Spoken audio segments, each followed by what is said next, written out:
Hello, this is a guy who likes fanfiction and is too lazy to read, so here is all roads lead to Denerim in audio form. Check the description for the links to the author. 41 The best laid plans. So, there is an entirely logical way that I have deduced to go about this, Felicity said, sitting down on a flat patch of dirt near the campfire. She carefully unrolled the map, drawn on hide courtesy of Mila. Of course, she had been working diligently on the last few days, revealing a completed map of Ferelden. Percival knelt down with the others, marveling at how much detail the mage had been able to infuse into it, from the various curves of the rivers to the smaller keeps of the Banorn. Percival's eyes lingered on the far northern dot of Highever. Finian's fingers danced along the coastline. Did you draw this entire thing from memory? Felicity flushed. Well, yes. So it's probably off in several details. However, the major points of interest should be accurate enough for our purposes. Marnan nodded and sat across the map from the mage. So what is your idea? The rest of them were circled around the map, firelight flickering off the faces of 8 wardens, 3 companions, and a dog. Percival knelt between Marnan and Hugo, fingers idly buried in the scruff of the dog's neck. Having Hugo back was a heavy weight lifted off his shoulders. Hugo was now his oldest friend, and remained the only link he had to his past. Percy had gotten better since those first days after the tragedy in Highever, but it seemed that the presence of his loyal hound made the transition to this strange new life much more bearable. Percy didn't care if he had to carry the Maberry on his back, this dog was never leaving his side again. Well, Felicity said, looking flustered, it's obvious, isn't it? We have 3 treaties, plus an additional possibility that Alistair has suggested, and a limited amount of time before the blight gains too much strength. 4 destinations, 8 wardens. Therefore, we split into groups of 2, divided according to who each pair would be best suited to convince, and bring the applicable treaty and any willing allies to the intended destination. Felicity leaned over the map and pointed to each location in turn as she listed them off. Garrot and Marnan to Orzammar, Khazar and myself to the tower, and Mila and Finian to track down the Dalish rumored to be somewhere in the Brecelian forest. That leaves Alistair and Percival to go to Redcliffe to investigate Arleman. What? No. Khazar snapped. He'd been quiet since his tantrum a couple days before. Some might even say pensive, if it had been anyone but Khazar. It seemed he had his usual fire back now, anyway, not that Percy was in any position to judge another based on temper. What makes you think I'm going to the tower? I'm never going back there, least of all with you. Each group is separated by how well they will appeal to the leading power there, Felicity reasoned. Thus, the dwarves will have the best reception in Orzammar, the Dalish will be more likely to listen to elves, and the enchanters of the circle know us as former members. Her brow furrowed. First Enchanter Irving likes you, Khazar. He'll be most likely to listen to you. Likes me. He almost had me tranquiled. Percival jerked to stare at Khazar. Now, that, he hadn't known. And judging by the shocked expressions around the circle, no one else had either. There were extenuating circumstances. Bullshit. I'm not going back. Felicity sighed. Well, where would you like to go? Khazar's eyes flicked toward Mila. The Dalish. Felicity sounded as shocked by that as Percy felt. It is true, Mila said, that my people will be more receptive to elves than to humans even if those elves are not Dalish. I think it wise that I take only Finian and Khazar with me. Finn, sitting by the map across from Percy, nodded thoughtfully. Felicity rubbed her hand over her eyes. But then that leaves me journeying to the tower by myself. If I were to run into trouble, I will come with you, Leliana burst out, smiling brightly even in the dim light. I have always wanted to see the inside of a mage tower. It will be fun, yes. Felicity nodded gratefully. Although I still worry about what will happen if we run into trouble on the road. Then I will come as well, Marnan said, and Percy was once again shocked. In response to the varying questioning looks she received, the dwarven warrior admitted, I, too, have little desire to return home.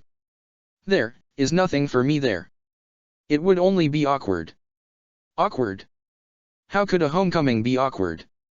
Garrot chuckled, and Felicity turned to look up at him.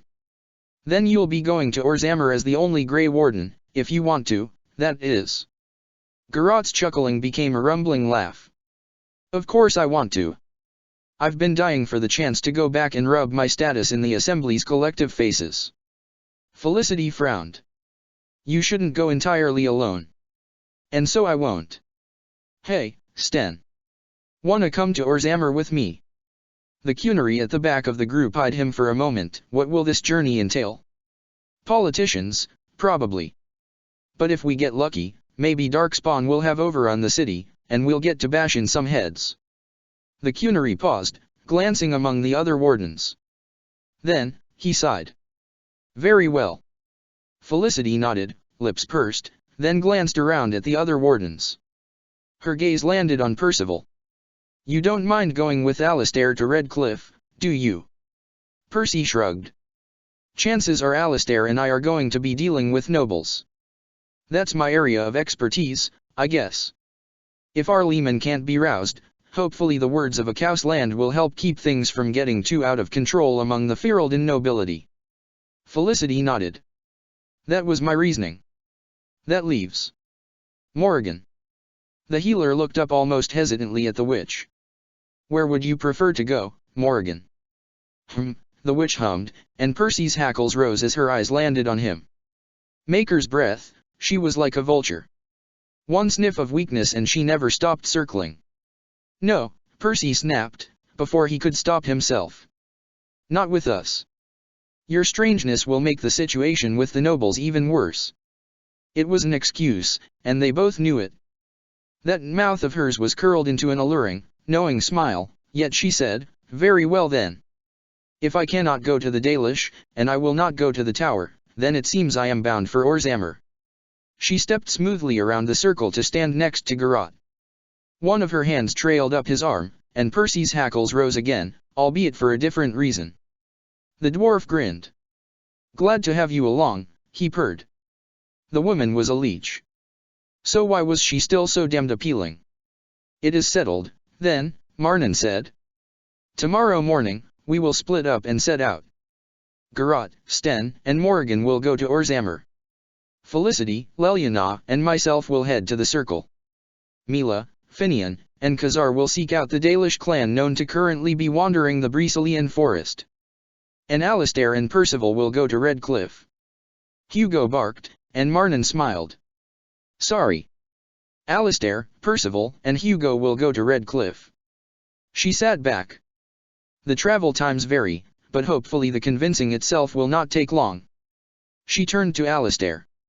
Do you think Arleman would mind if we met in Redcliffe when the treaties have been collected upon? It's centralized, and home to a neutral party. Alistair shrugged. If he's feeling better, he'll probably actually love the idea. He always did love to have a front row seat. Very well. We'll convene back in Redcliffe, then. Marnan looked around. I don't think I need to tell you all that what we set out to do tomorrow could very well change the course of the Blight, and therefore history. No pressure, Alistair said. Still, it's pretty epic, isn't it? Finian said with a grin.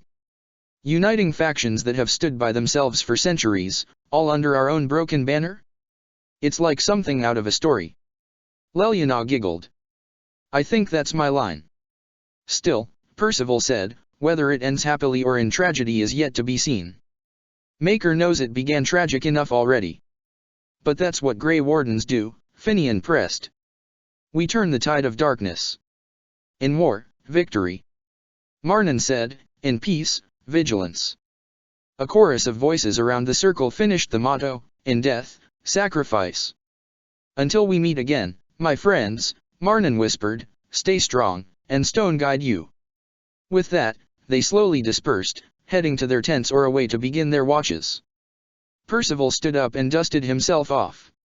Finian uncurled nearby, stretching out his previously wounded leg seemingly just because he could. The elf favored him with a grin. So, alone on the road with Alistair, huh? Good luck with that. Percival cast the elf a smile. At least he's easy to get along with. Even your infamous diplomacy will have trouble keeping the nations of Mila and Khazar from declaring war on one another. You're preventing a civil war, and so am I, Finian sighed with mock weariness. Such is the burden of the Grey Wardens. He paused to look around them. The camp was settling down, now. Marnan and Felicity spoke with heads bowed together by the fire while Garrot puttered with his trap kit nearby. Mila stood watch at the edge of the firelight. Everyone else had settled into their tents. Still, the elf said, I can't say I'm not excited. Percy arched a brow at that. About what, exactly? The Dalish. The elf chuckled. Why do you sound so surprised? At Percival's quizzical expression, he explained, back in the alienage, the Dalish were this nebulous thing. An aspiration. When someone ran away from the alienage, it was to join the Dalish. Like they were this elven paradise we could only aspire to. Even after meeting Mila, it's hard to shake that. He paused thoughtfully. Actually, especially after meeting Mila. Percival didn't quite understand. There were really elves who left the safety of the city for such a meager existence. Finn snorted with little humor. You saw the alienage. Our existence was already meager. But at least it was safe. Alienage elves have stable homes, and work. And they even bathe themselves and only speak when spoken to. Almost as smart as any given Maberry. Finian was looking at him, his smile gone. It was a cage, Percy. And it kind of hurts to hear that you think it a fitting one. Fear curled tight in Percy as he looked at the disappointment in the elf's eyes. That's not what I meant. No, it's not what you meant to say. Finian sighed, playing with his sleeve where Percy knew his dagger sheaths were hidden. I notice things, you know, about what people say. What people call each other. And you know what you tend to call me? Elf. Percival felt himself pale, having not realized such a thing himself. So does Garrot. Yes, but he means something different by it. He calls me elf in a sort of, you're an elf, I'm a dwarf, and we're surrounded by humans, so let's commiserate, way. You call me elf in a, you're an elf, and that makes you different from me, way. Yet you saved me back in the Tower of Ishal, endangering yourself in the process. Finian met his eyes earnestly, and Percy knew Finn's masks well enough by now to detect the pain there. Percy, what, exactly, am I to you? Percival swallowed, having difficulty coming up with an answer that didn't make him sound like a terrible person. He glanced down at Hugo, who looked back up at him quizzically. It had seemed natural, back at the beginning, to rely on the smiling elf who had so gently drawn him out of his misery. He'd placed himself in the elf's care, because that's what elves always did, they cared for people. He'd had his elf and his dog, and losing either had been unthinkable, that's why he'd panicked when he'd seen Finian crumple back in the Tower of Ishal. Because Finian had been his elf. His servant. Oh mercy. When Percy went too long without speaking, Finian smiled. It was gentle and warm. If Percy hadn't seen Finn's expression a moment before he put the mask on, the noble never would have guessed how hurt the pickpocket was. You know, Percy. I'm pretty good at reading silences, too. Finn. It's okay. You've had a lot on your mind. I shouldn't have brought it up. The gentle hand on his arm spoke of forgiveness, but Percy couldn't figure out whether it was genuine or one of the elf's acts. Maker, stop thinking of him as the elf. Before he could collect his thoughts on the matter, Finian had excused himself and slipped into his own tent, citing an early departure the next morning. Percy was left frustrated and angry with himself, wondering how he could have let himself hurt the elf like that. And it only made it worse when he realized that most of his guilt was because he was still thinking of Finian like that. It was a lord's duty to protect and see to the happiness of his vassals and servants, after all, as his father had hounded into him time and time again. It was all a twisted mess of awful emotions, and he found himself longing for that empty pit of grief, because this was a tangle he couldn't hope to control. And there it was, bubbling beneath all the rest of it, the rage. Except, this time, it wasn't aimed at How, or Loghain, or even the Maker. No, this time, the focus of Percival's burning, searing fury was himself. And he knew of no way to let it out as it continued to bubble and build. Hugo whined, and Percy forced himself to unclench his teeth and take a deep breath. He set about getting ready for the night, going through the motions mechanically while the mess inside him continued to churn. Even after he'd settled into his bedroll and blown out his lamp, he continued to toss around under the surging heat of rage that curdled inside him. He wanted to dash something against the nearest tree, but the current target of this inferno was himself. So he could only grit his teeth and clench the ground until his knuckles turned white, hoping that the fire in his veins would subside on its own. At some point amidst his tossing and turning, Hugo left the tent. Percy didn't think much of it as he curled in the dark, suspecting the dog would sleep better outside than with him flopping about anyway. He was therefore surprised when he saw the dog's dark shape return some time later and move behind him. Percy forced himself to relax, sighing out through his teeth. Then, a dark chuckle filled the tent. If this is how aware you continue to be of your surroundings, you will be killed by an assassin 10 feet out of camp. Percy jerked upright violently, getting tangled in the bedroll. Morrigan. He ripped at the sheet, trying to free himself as he sputtered, "What do you think you're doing here?"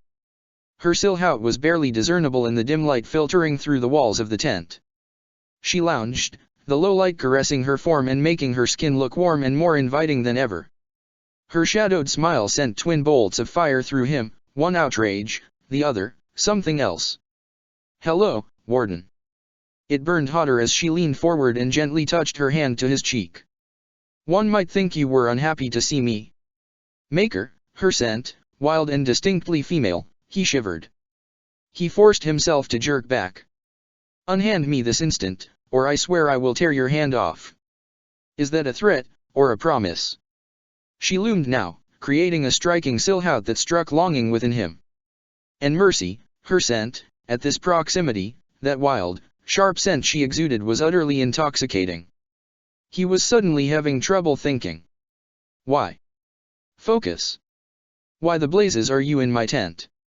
The proper question, Grey Warden, she said in a tone that was practically a scold, is why I haven't been in your tent before now. I'm not blind. I know you desire me. She leaned in, her warmth a tangible thing that reminded him of so many pleasurable nights. And it just so happens that I find you not unhandsome. A warm hand trailed down his arm from shoulder to elbow, and his flesh prickled in his wake. "'Tis our last night sharing a camp. Why not make the most of it?" He took a breath to protest, but that dim scent overwhelmed him more completely than any spell could have. His rage faded away, but in its place roared a desire of such intensity that he was taken aback by it. How long had it been since he'd touched a woman like this? Since a woman had touched him? Morrigan gently guided one of his arms forward, so that his palm sat at the curve of her waist. The skin there was weathered and the muscles taut, yet the flesh was warm and soft in the way that only a woman's could be. So inviting to stroke it. Maker, she was so damnably beautiful. Unbidden, a soft sound escaped him, and she chuckled and leaned in, her warm breath hitting his lips. No, no. He couldn't give in to this. He'd cast this demon out. Desire had no more hold on him. Except that was definitely what this was, roaring up inside him. He shoved Morrigan away from him, struggling to get untangled from his blanket before she could recover. He mustered up the previous anger, because that was the only thing that could combat desire this intense. "How dare you, you witch!" He spat as he managed to free himself from the bedroll, stoking the flames with his frustration. "What are you playing at, sneaking into my tent in the middle of the night? I knew you were bold, but I wouldn't have pegged you as some wanton trollop. How dare I?" She scoffed, leaning back. In the darkness, Percy could make out the unmistakable shape of her arms crossing. "I come in here and offer myself on a platter, and you ask how dare I? What would you have me do, wrap myself up in bows like some gift? I'd rather you didn't come in here at all. Now, we both know that's not true." His anger flared. "But you wish to spend the night cold and alone?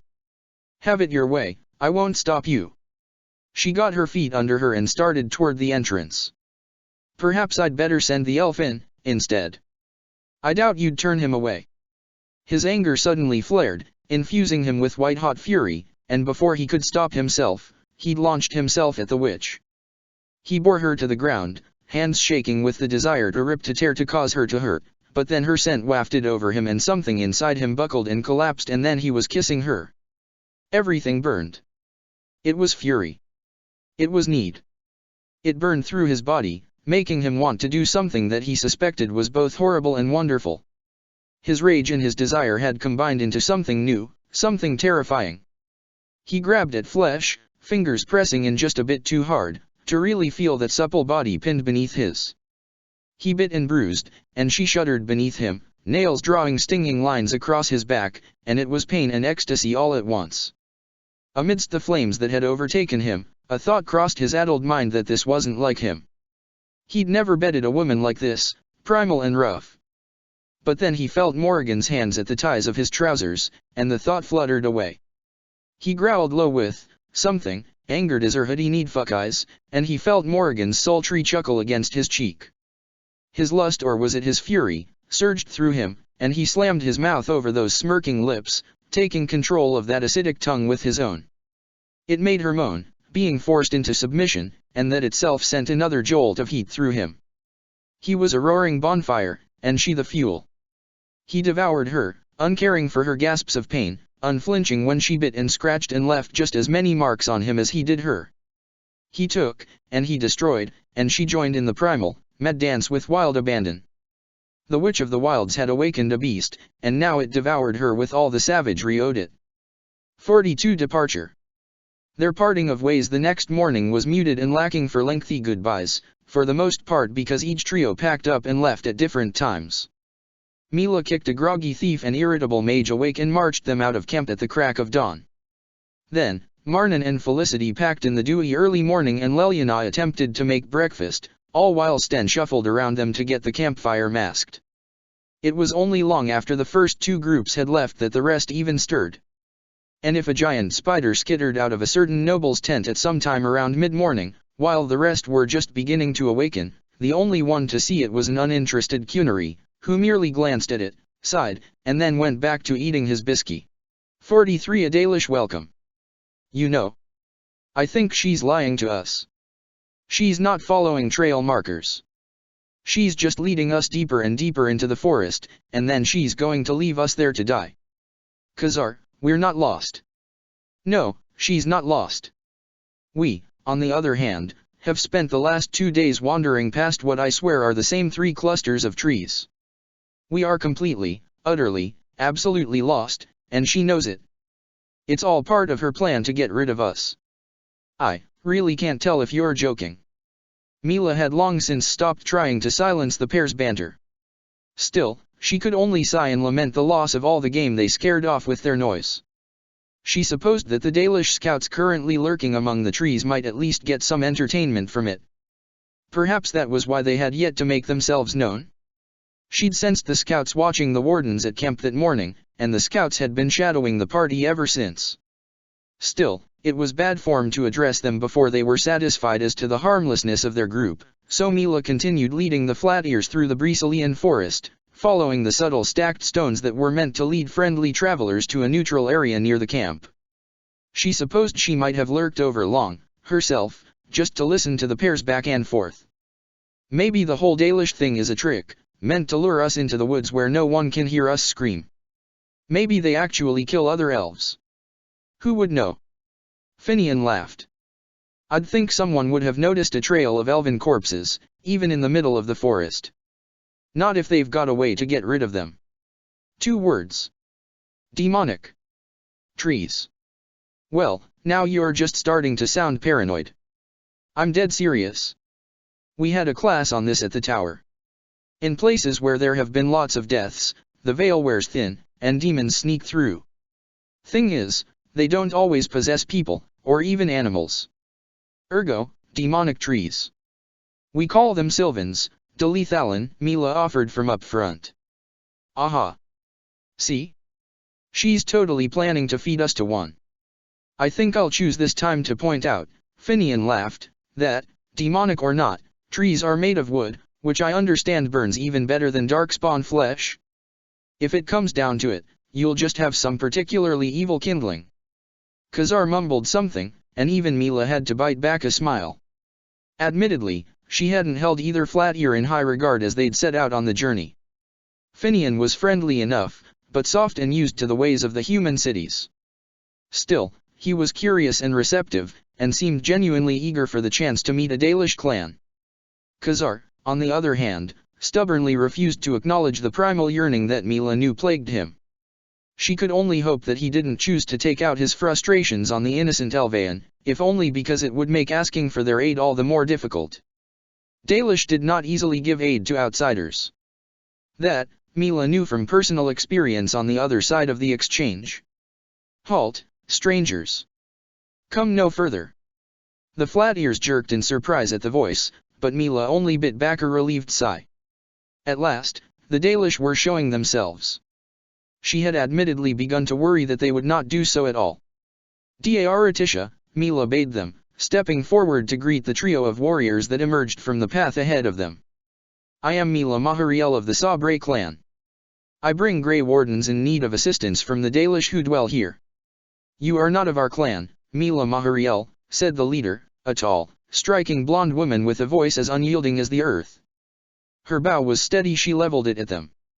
If you would seek out the Dalish, go to your own clan for aid. I cannot. Mila knew that she could not show hesitance to a woman like this. They have moved north, and are beyond the point where I could get to them in time. And yet you did not go with them. The accusation and suspicion were as sharp as any knife. I am a Grey Warden. My place is here, to combat the blight. Still, the scouts hesitated, and Mila began to get the sinking feeling that something was wrong. This was more than simple caution, they were raising their defenses like a turtle withdrawing into its shell. The hunter to the left of the woman turned to the leader.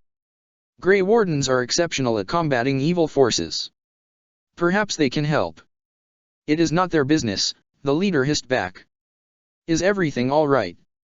This was Finian's voice, open and caring in the face of defensive hostility. It's true, we've got a number of skills between us that might give a fresh perspective on whatever your problem might be.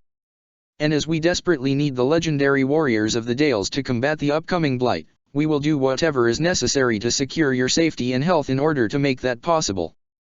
The Flat-Ear's words seemed to be working. At the least, the scouts lowered their bows.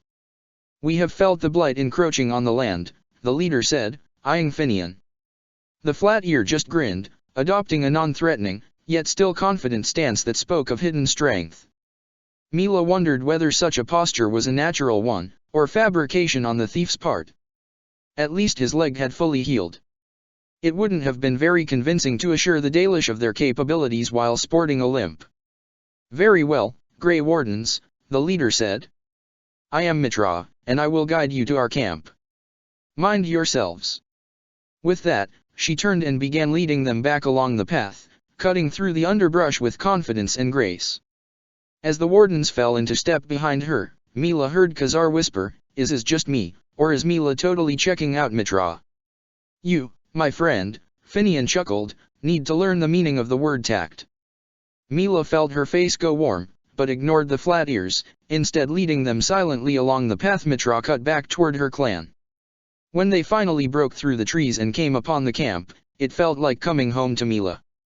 Sure, the people were different, and the layout of the tents not one her clan would have used. Yet the scent of the hala, the comforting bulk of the arrivals, the sound of the wind whistling through the chimes set over the keeper's tent, it all made Mila's blood sing with pride and joy. It seemed, however, that it did not necessarily have the same effect on the flat ears. So this is it? Khazar's voice asked as soon as they emerged from the trees. Wow. Tense. How very mystical and ancient. Finian, on the other hand, stared around with wide eyes. He seemed to be dumbstruck, a state Mila had doubts would last for long. The men and women of the camp looked up at them as Mitra led them through it, obviously curious about the strangers. Mila nodded to each in greeting, hoping her obvious origin as one of their own might soothe any anxiety as to their intentions. She also noticed, however, that the overall feeling of the camp was rather subdued, lacking the laughter and playing children her own usually had. She wondered if this was merely a difference between clans, or a signal of something far more sinister. Then, she no longer had to wonder, as they rounded a copse of trees and came upon the keeper's tent. Strewn behind it were a dozen pallets, each containing a sickly figure. Mila guessed by the size of the camp that this was a good portion of their population. No wonder they had been so careful about strangers, with their warriors depleted. Is this the darkspawn taint? Mila guessed, her mind going back to her own survival of such. Tamlin hadn't been so lucky. No, Mitra said shortly. It is not darkspawn. Here is the keeper, he will explain. Sure enough, a tall, serene man unfolded from among the pallets and approached. His shoulders hung with weariness as he addressed them, but his voice was kind. Andoran audition, the keeper said. I am Zethrian. Tell me, strangers, what is your business here? We're Grey Wardens, Finian said, stepping forward. I'm Finian Tabri, and this is Mila Mahariel and Khazar Surana. We've come to seek aid against the Blight. Ah, I see. The keeper cast an eye over his shoulder at the pallets behind him. I am sorry, but I cannot offer any assistance at the moment. As you can see, we do not have the warriors to spare for such an endeavor. Khazar scoffed. We have treaties that say you're traditionally beholden to us. I thought you Dalish were all about tradition. We are about more than that, Delenn. Again with the dead tongue names. I would certainly offer aid if I could, but we barely have the warriors to defend ourselves. He indicated the pallets. I cannot risk more. I am sorry. Is there anything we can do to help? Mila asked. I would not ask any such thing of outsiders. But perhaps. He paused thoughtfully. If you want your warriors, then our problem must first be addressed. If you see fit to help us in this matter, then we will certainly be able to accommodate the wardens in whatever way they see fit. Finian grinned. Just point us at what monster needs killing. While there certainly is a monster to kill, it will not be so easy as that. The keeper's eyes roamed over the three of them. It is no ordinary affliction that plagues my clan. It is one spawned of demonic forces, a darkness that is both vicious and insidious. See. Khazar snorted. What did I tell you? Demonic trees. No, Delenn, but close. Very close. He knelt and rooted through a pile of herbal supplies, only to come up with a fang, far too large to belong to any wolf. You see, my clan is besieged by werewolves. All three wardens paled. You can't be serious, Khazar said weakly. So then, all these people, Mila said, looking behind the keeper at the ill, have been infected, yes. I have had to lay many more down, and these will likely be just as unfortunate. However, I have to try to heal them. There's no cure? Finian asked. None that I have come upon in my many years. Zethrian sighed. The only way to save these men and thus earn your warriors would be to kill Witherfang, the monster that leads the rest. None of my men have been able to do so, but perhaps you wardens will prove luckier than they. Mila exchanged a glance with Finian. The thief's face was taut, but held a note of determination on it that she had rarely seen him carry. Very well, Haran, Mila said. We will hunt down this Witherfang for you. And so we're delving back into the forest, Khazar groaned, full of demonic trees and now werewolves, which, I might add, can turn us into one of their own if they so much as give us a playful nip. All to kill some mega werewolf, risking health and sanity to get a bunch of archers so we can slay a demon-tainted dragon god. Khazar paused, then smirked, a ball of fire sparking to life in his hands. You know what? That sounds like my kind of fun. Point the way, keeper. Mila and Finian both smiled as well. 44 A timely intervention. So. Alistair started, there's something I think I should mention. Before we get to Red Cliff. Percival looked up at him curiously, but didn't say anything. He hadn't actually spoken much since leaving Lothering. Most of the time, Alistair felt like he was holding a conversation with himself. It made him babble, just a bit. Not that it's anything too important, that's why I didn't tell you this before now. But, it might come up. A smirk twitched at the noble's lips, and Alistair was glad of some sign of humor from the guy. Maker's breath, had he been doer. You might as well spit it out. Well, you remember how I told you I was a bastard, he said in a rush. My mum being a maid from Red Cliff, and then me being sent off to be raised in the chantry? Well, there's a bit more to it than that. Turns out. He trailed off as a familiar rush of tingling trickled into the edge of his senses, and he groaned. Percival scowled and looked up ahead, apparently feeling it too. Hold that thought. Darkspawn, Alistair grumbled as he, Percival, and the dog took off at a run along the hilly road. I'm having a dramatic moment, so of course there would be Darkspawn. They could hear the sounds of it, now, the familiar growls and clangs echoing through the hills. Someone cried, "Help!" from up ahead, and the two wardens put on a burst of speed. Their armor clanged and clattered as they ran, Hugo bounding around the hill ahead of them. When they rounded the bend in the road, they saw a single, heavily laden cart being set upon by a band of Darkspawn. A pair of dwarves stood on top of that cart, one batting any Darkspawn who attempted to climb the cart away with a walking staff. The other dwarf just watched. Hugo got to the Darkspawn first, leaping upon a hurlock mid-climb with jaws gnashing. He tore his quarry off the cart and pinned it to the ground, tearing out its throat. Percy and Alistair were right behind the Maberry. They rounded to opposite ends of the cart with shields and swords raised. Alistair swept in low, knocking two of the creatures off their feet.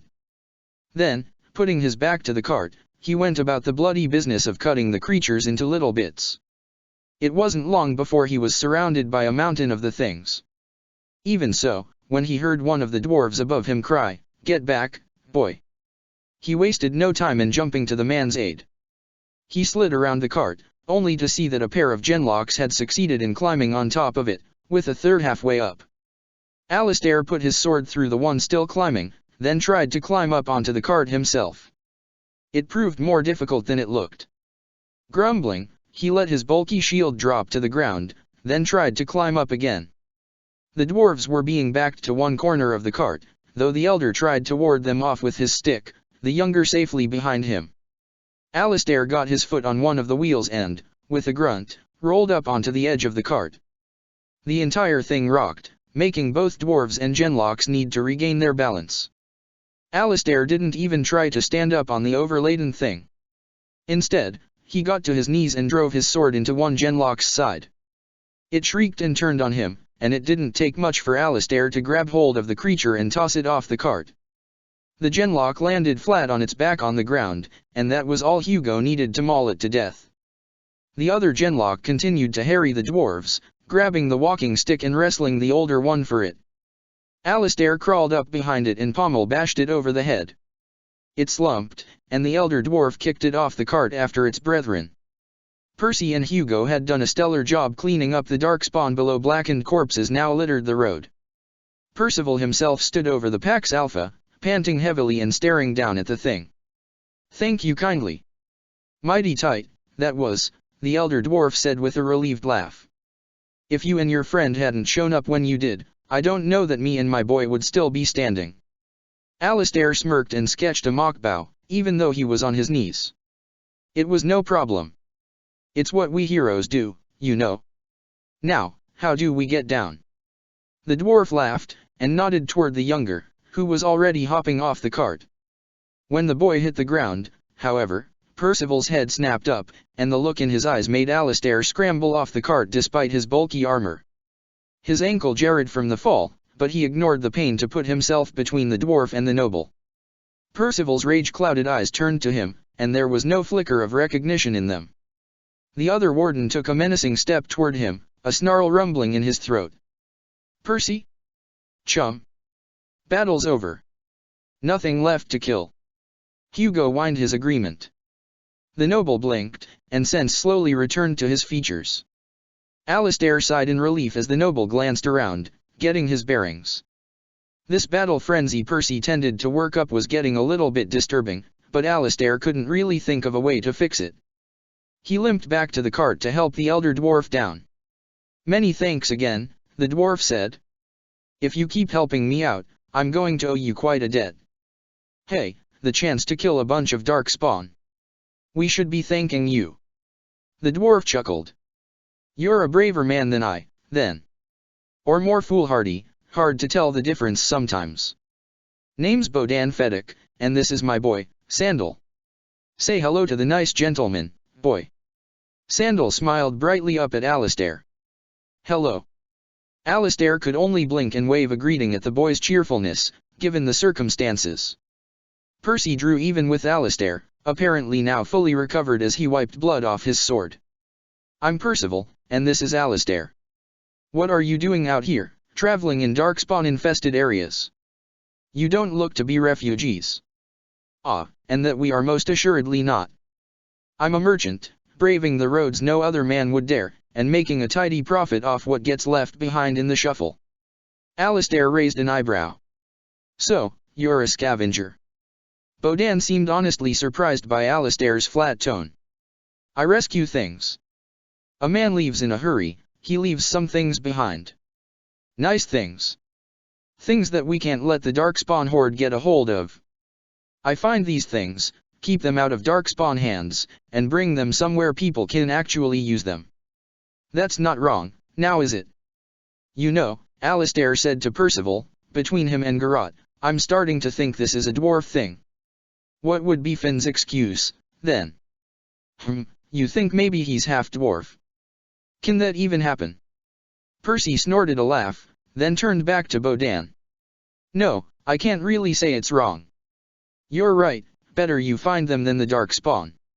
Still, you might consider hiring guards, if you're going to be traveling cross-country in the middle of a blight." "A blight, is it?" "Can't say that's a rumor I've heard." Bodan rubbed his beard, eyeing the pair consideringly. "But hiring guards? I just might do that. Tell me, where are you two young sprouts headed? Perhaps we're going in the same direction." "Redcliffe," Percy said. "Ah, good place, Redcliffe. Lots of good trade. What's your business there, if I might be so bold?" "Actually, we're Alistair began, but Percival made a hissing noise that silenced him. With a jerk of his head, Percy drew him aside. Bodan watched quizzically as they took a couple steps away. "We shouldn't go throwing that around, Alistair," Percy whispered. "What?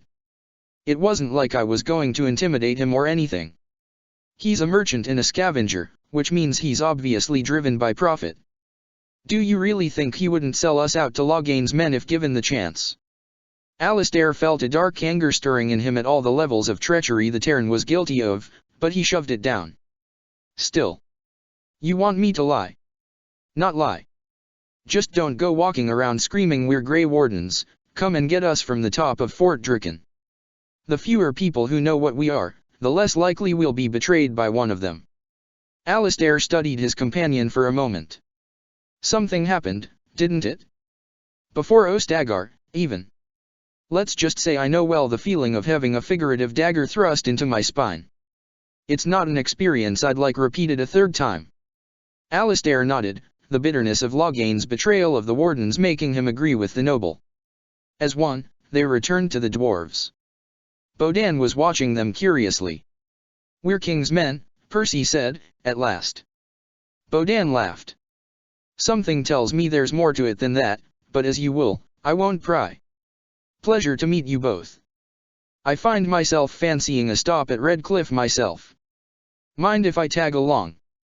Alistair glanced at Percy, who frowned. "I'm sorry, but speed is of the essence. I can't imagine your cart moves very fast." "On the contrary, friend. My mules are the fastest and strongest stock this side of Orlais.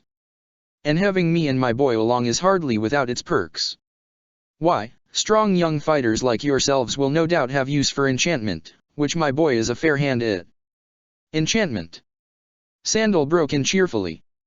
"And I've got lots of supplies, and a fine stock of cheeses and sweets that will no doubt be a nice change from travel fare. All priced at a mighty fine discount, of course, given what you did for me and my boy." Alistair glanced at the cart. "Cheeses, was it?" Percival smirked at Alistair, no doubt guessing his thoughts. Alistair snorted and pointedly mentioned, "Can't have good cheese without wine." "You do have wine, right?" Of course, of course." Percy laughed, bobbing his head in defeat. All right. We'll travel with you, Bodan. Though don't think we don't know this is just a scheme to get a pair of capable bodyguards for free. We expect payment in the form of enchantment and supplies." "And cheese," Alistair piped up. Can't forget the cheese. All three laughed, and the dwarves started going about picking up after the attack. Alistair couldn't help but notice how Bodan's hands checked the darkspawn for trinkets and gold. Hugo, meanwhile, was introducing himself to Sandal, who just smiled brightly as the dog sniffed his legs. Dog and dwarf were the same height. So, what was it you wanted to tell me? Alistair jerked away from the sight. Percy regarded him, somewhat sheepishly. Before the darkspawn attack, you were about to say something.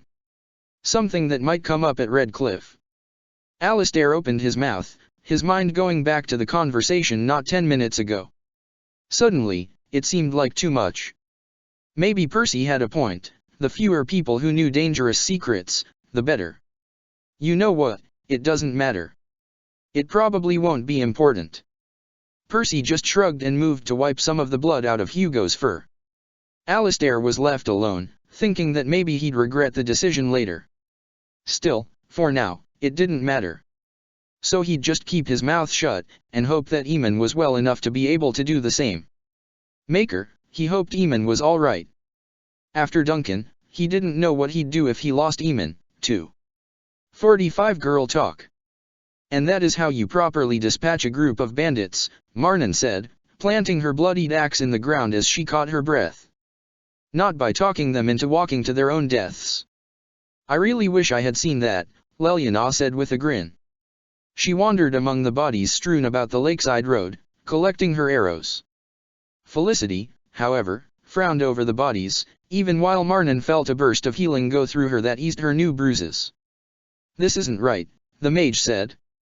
There shouldn't be bandits this close to the tower. The Templars would never allow it. Marnan cast a distracted glance out over the lake. In the distance, the Tower of Magi could be seen rising from the water. It is a blight. Perhaps they retreated to the tower. The horde is nowhere near here, though. Felicity, too, cast a look at the distant spire. Oh, I hope you're right. What else could possibly happen, to make them stop guarding the roads outside the tower? They've always done so, if only to ensure escaped mages don't get far. Still, Marnan didn't miss the way the mage bit her lip. If something is amiss, Marnan told her, then we will fix it. We must, to stop the blight. After a moment of hesitation, Felicity nodded. Of course. You're right. If other factors present themselves, we will simply address each as it comes. The mage shook her head to clear it and started forward. The other two women fell in step beside her. So? Leliana said, seemingly just to break the silence. The bard never really seemed to be comfortable with silences. Between her and Felicity, Marnan was coming to appreciate the practical silences of a good old-fashioned forced march through the deep roads. Do Templars really do that? Go out of their way to keep mages from escaping? Felicity sighed. It's really not so bad, provided you don't actually try to escape. There are a couple odd cases that make escaping practically into a hobby, but most of us I suppose now are fairly content just to go about business under the Templars' vigilant eyes. Ah, so you are used to being stared at by Templars. Leliana said, a teasing smile stealing across her features. Yet you blush so much when Alistair looks at you. Sure enough, Felicity's dark features darkened further in a blush. I do not. Do I? I mean, he doesn't look at me, does he? Well, of course he must look at me, I suppose, as he must look at everyone, not being blind. But he doesn't look at me especially, does he? Leliana laughed, and Marnan couldn't help an amused smile herself. Well, Leliana said, you are very pretty. I don't see any reason why he wouldn't look at you. Oh, stop teasing me, Felicity huffed. I'm a mage. Marnan thought it diplomatic to point out, you are also a fellow Grey Warden, and therefore a comrade in arms. She felt sorry for her companion, even though she really shouldn't be encouraging this. I suspect that would carry much more weight, for one of his disposition. A pretty comrade in arms. The bard laughed. Felicity fidgeted with the sleeves of her robes. Am I really that obvious? Oh dear, if I've revealed so much to you, he's surely noticed. I suspect the two of us will have to speak about it when we reconvene. One way or another, that conversation will prove to be utterly mortifying. I would not worry about it, Marnan said. Alistair is rather dim about certain things. I assure you, he has not noticed. A burst of laughter escaped the mage before she got a hand over her mouth. I don't know whether to find that rather accurate evaluation encouraging or depressing. What about you, Marnan? Leliana asked, turning a bright smile to the dwarf. Do you have any strapping young men waiting to sweep you off your feet back in Orzammar? Marnan chuckled. I highly doubt it. What with everyone in Orzammar thinking she was dead. Oh, come. Certainly you must have some stories, yes? You never talk about your adventures. The majority of my best adventures have happened while on the surface, and Felicity has been present for most of those. If you wish, ask her. Leliana gave Felicity a pleading look. The mage sighed. Admittedly, Marnan, I wouldn't mind getting a bit of teasing material. It seems only equitable, after all. Well, when speaking on the subject of romance, you will find little material for me. After a pause of bearing their pleading looks, she admitted, in truth, I never had much time for romance, my dalliances were always more related to moss wine and smashing things. I had my share of suitors, certainly, but each one that my father approved of, I did not, often for the very same reasons. The men I preferred and, I suppose, occasionally fancied would never have met my father's expectations. Leliana's brows were furrowed. But parental approval is not everything, yes. Marnan allowed herself a wry chuckle. In my family, it most certainly was. I never knew you had such an overbearing father, Felicity said sympathetically. It was his right, Marnan said. And it was not so bad as you topside-ears think. Caste is an important part of Orzammar culture, and from a young age, I had a bit of a habit of ignoring that in favor of playing with the boys across caste lines. I never really grew out of it. In truth, it was irresponsible of me. But I always thought you liked the warrior caste, Felicity said, confused. Why would you have dallied in others when your own fits you so perfectly? Marnan stopped in her tracks, shocked by the words for more than one reason. Silently, she cursed the mage for being so simultaneously well-informed and ignorant. Both humans stopped walking to look back at her with questioning expressions. Felicity, Marnan said, forcing herself to meet the mage's eyes, I am not of the warrior caste. Felicity's lips came together in a silent O, and Marnan could almost see the intelligent woman putting pieces of the puzzle in place. If she wasn't born a warrior, that means she must have dallied with the warriors. So her father didn't approve of her spending time with warriors. But what family wouldn't approve of one of the most prestigious castes in Orzammar? Unless she comes from a caste that is even more prestigious. There's only one above warriors, right? There was a long moment of silence while Felicity didn't ask what caste Marnan was actually from. She didn't have to. And the fact that Leliana didn't, either, was telling in a very different way. It was dark by the time they got to the docks outside the Circle Tower, so they decided to check in for the night at the Spoiled Princess. By this time, even Marnan was beginning to get nervous about the lack of people about. Last time she'd been here, the place had been reasonably active. Now, the dock community was an absolute ghost town. Also, there was a Templar out on the docks, standing where the ferryman should have been. He did not look to be offering rides. 46 The Elven Spirit. Mila had always been one of the more difficult of his companions to read. Still, Finian was rarely one to back down from a challenge, so he had with great care learned to tell the difference between her stony looks and her icy ones. Between her confused frowns and her annoyed ones. It was a process that required trial and error coupled with careful observation. Still, it seemed to pay off, because he could tell that the frown on the Dalish elf's face now was definitely puzzled. It wasn't a promising expression, when she was leading them through a thick, possibly haunted forest. Okay, now I know I've seen that rock before. Khazar stopped and pointed at a boulder up ahead on the game trail. I remember thinking, hey, that looks a bit like a mouse getting eaten by a fat bird. And look, there it is again. Mila stared at the indicated boulder stonily. She was definitely puzzled, and a little frustrated too. Just admit it, Khazar went on. We're lost. We're lost, and we're going to die in the spooky forest, nothing left to mark our passing but our bleached bones. You're feeling particularly morbid today, Finn observed lightly. Can you blame me? An hour ago, I almost got sat on by a tree. Being killed by a tree. I never would have lived that down. Well, not lived, gah, you know what I mean. At least you set it on fire before it came to that. Khazar paused, then smiled fondly at the memory. Yeah, there is that. We are not lost, Mila's voice broke in. She was still staring at the boulder Khazar had pointed out, this time glaring at it as if it had done her wrong. I know exactly where we are. However, we are not where we should be. And that means, what? The mage asked. Mila sighed through her nose.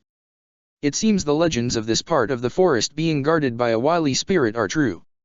It is turning us away from our destination. A spirit. Khazar crossed his arms and smirked. Right. Or maybe you were just so busy thinking about Mitra and her sexy bare midriff that you got turned around. The hard look she gave Khazar was annoyed, but Finn detected the slightest reddening of her tan features. I was doing no such thing. Is that sort of thing frowned on among the Dalish, too? Finian broke in as Khazar took a breath to continue baiting her, feigning less interest in the subject than he should rightfully have been able to. Because it is in Ferelden, at least among the alienages. Marriage is considered this huge rite of passage, steeped in tradition. You don't even get a say in it, the elders pick someone of the opposite gender for you, and if you deviate from that, it's you who are in the wrong. He'd often wondered if it was the same way among humans, especially given Percy's. No. He wasn't thinking about Percy right now. It was too sore yet. Mila was frowning at Finn now. Possibly consternation? This was one expression he had difficulty reading. He felt like he was on pins and needles here, with this particular subject, one of the few things he rarely talked about, in the interest of not implicating himself. There is nothing against it in the old ways, but it serves no purpose, Mila said sharply. It does not benefit the clan or community, I suppose, for two women to bond in such a way. There can be no offspring of it, when a Dalish's utmost priority is to see that our lore is carried through to the next generation. Pursuing such bonds is therefore pointless. So. Khazar said, tilting his head. You're a virgin. Now Mila's face was definitely red. Her glare, however, was ice cold. I don't see how that is any of your business. It's not wrong, you know, Finian said, proud that his voice sounded soothing instead of defensive. I say people should be free to enjoy themselves with whoever they choose, however they choose. You would think that, Khazar grumbled. You don't agree? Sex shouldn't be a free-for-all. Finian was honestly taken aback to hear such candid words from a 16-year-old. There are some things that should probably be common to all of it. Like consent. Finian forced a laugh. Well, that's a given. Not to some people, Khazar grumbled, not looking at either of his companions. Finian had difficulty keeping his smile. The ensuing stretch of silence was broken by a nearby howl, and the three wardens' conversation was abandoned as their weapons came out. Finian held his daggers loosely in his hands as he scanned the treeline, and Mila had her bow out as she did the same. There was another baying howl, this time from a different direction. I think we found the werewolves, Finian said lightly. Thank you, stater of the obvious. Lightning danced up and down Khazar's arms. You're as bad as the Templar. Alistair doesn't state the obvious. He simply tends to make observations. Yeah. Obvious ones. Be silent. Mila hissed, and they could hear the sounds of several large forms crashing through the trees around them. A moment later, they appeared. 7 large, looming creatures emerged from the trees. They were humanoid in build, though their ragged fur and vicious, slavering snouts left little doubt that these were not, in fact, humans. They walked with deadly, loping grace, and each sported fangs and claws that looked like they could cut through steel like cheese. Suddenly, Finn wished they'd brought one of their sturdier comrades along. HRR. One of the creatures stepped forward, this one taller and more golden in coloring than the rest. You are sent by the treacherous Dalish, you will come no further. All 3 wardens stared. Khazar sputtered, did Did that thing just speak? Because I think I just heard that thing speak. The werewolves growled and, Finian, sensing an avoidable confrontation, stepped forward. What Dalish do you speak of? We are simple Grey Wardens. Do not play me for a fool, elf. I can smell the evil one's presence on you. He sent you to kill Witherfang. The werewolves howled in apparent rage, now surrounding the trio from all sides. Well, yes, he did, Finian hedged, trying a different tactic. These things had encountered Zithrian before, it seemed. But we're honestly a third party. We have no quarrel with you. Perhaps if you could take us to Witherfang, we could work out something. No. No deals with elves. You will only trick us. The wolf growled. I am Swift Runner, and I will not stand by and let you elves hurt Our Lady. He threw back his head and howled, and the werewolves attacked. Lightning erupted all around them, scorching dirt, trees, and werewolves alike, and Finian heard the dull twang of a bowstring. Finn could only hope that the other two had the rest of the pack in hand, because Swift Runner dove in at him, snarling, and it was all Finian could do to keep his feet under the onslaught. Swift Runner was vicious, pressing the attack in a way that had Finn unable to do much but dodge and roll.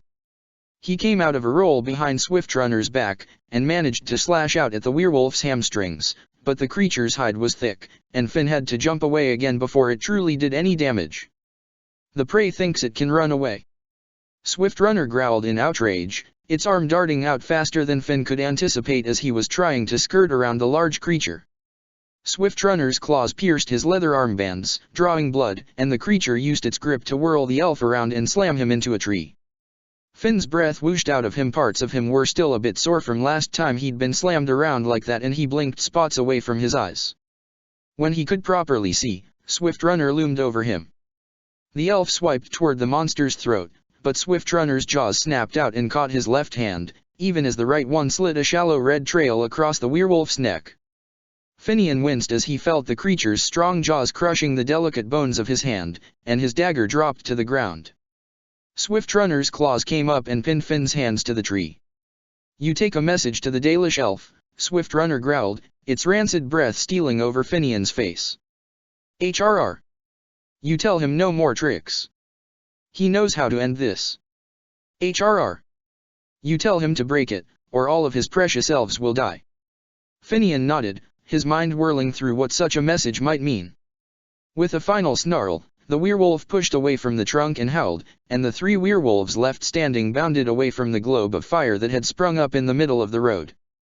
The werewolves growled and ran off up the path. Finally, Khazar's voice groaned, and the globe of fire dissipated in a puff of smoke. Mila and Khazar were inside of it, though the archer was on her knees.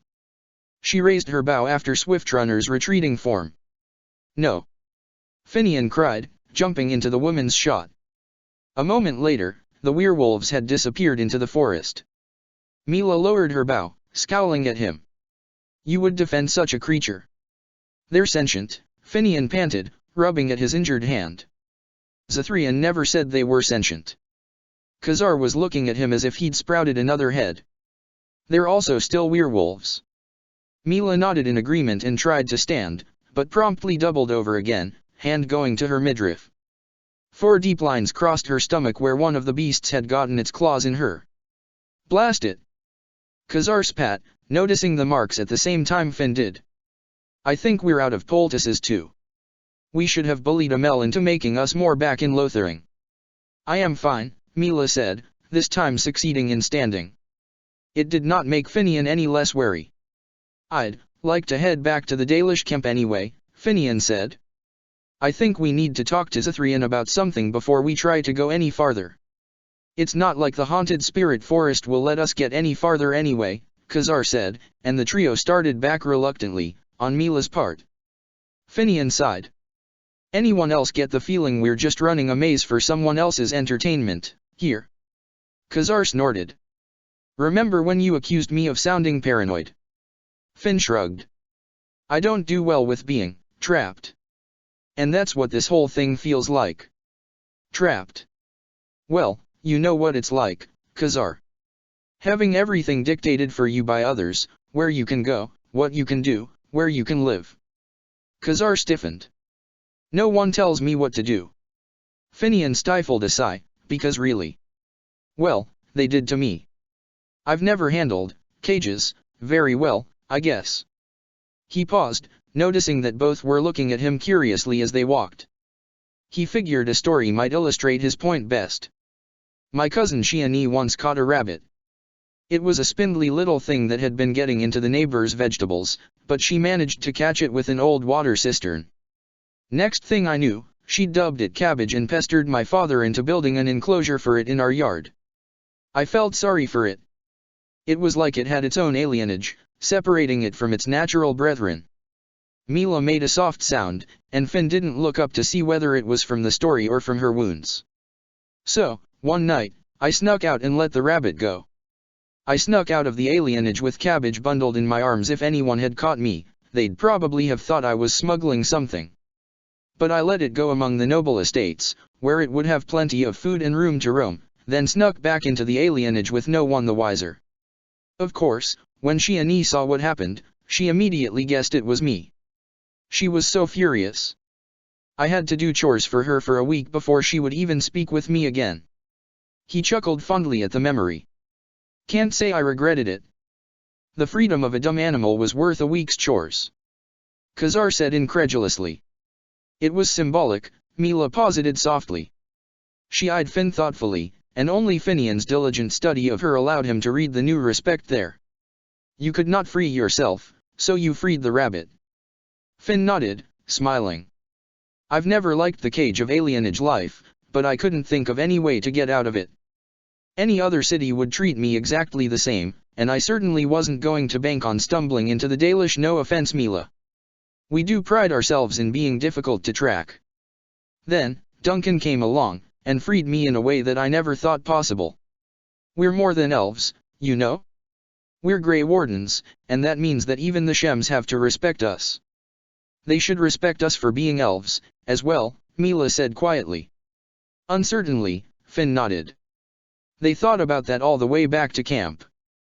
They had been walking the Brisilian forest for 2 days, yet it took them only a handful of hours to return to the Dalish camp, as if the forest had been deliberately turning them around in hopes that they would stay near it. Mila, Finn could tell, was agitated by this revelation.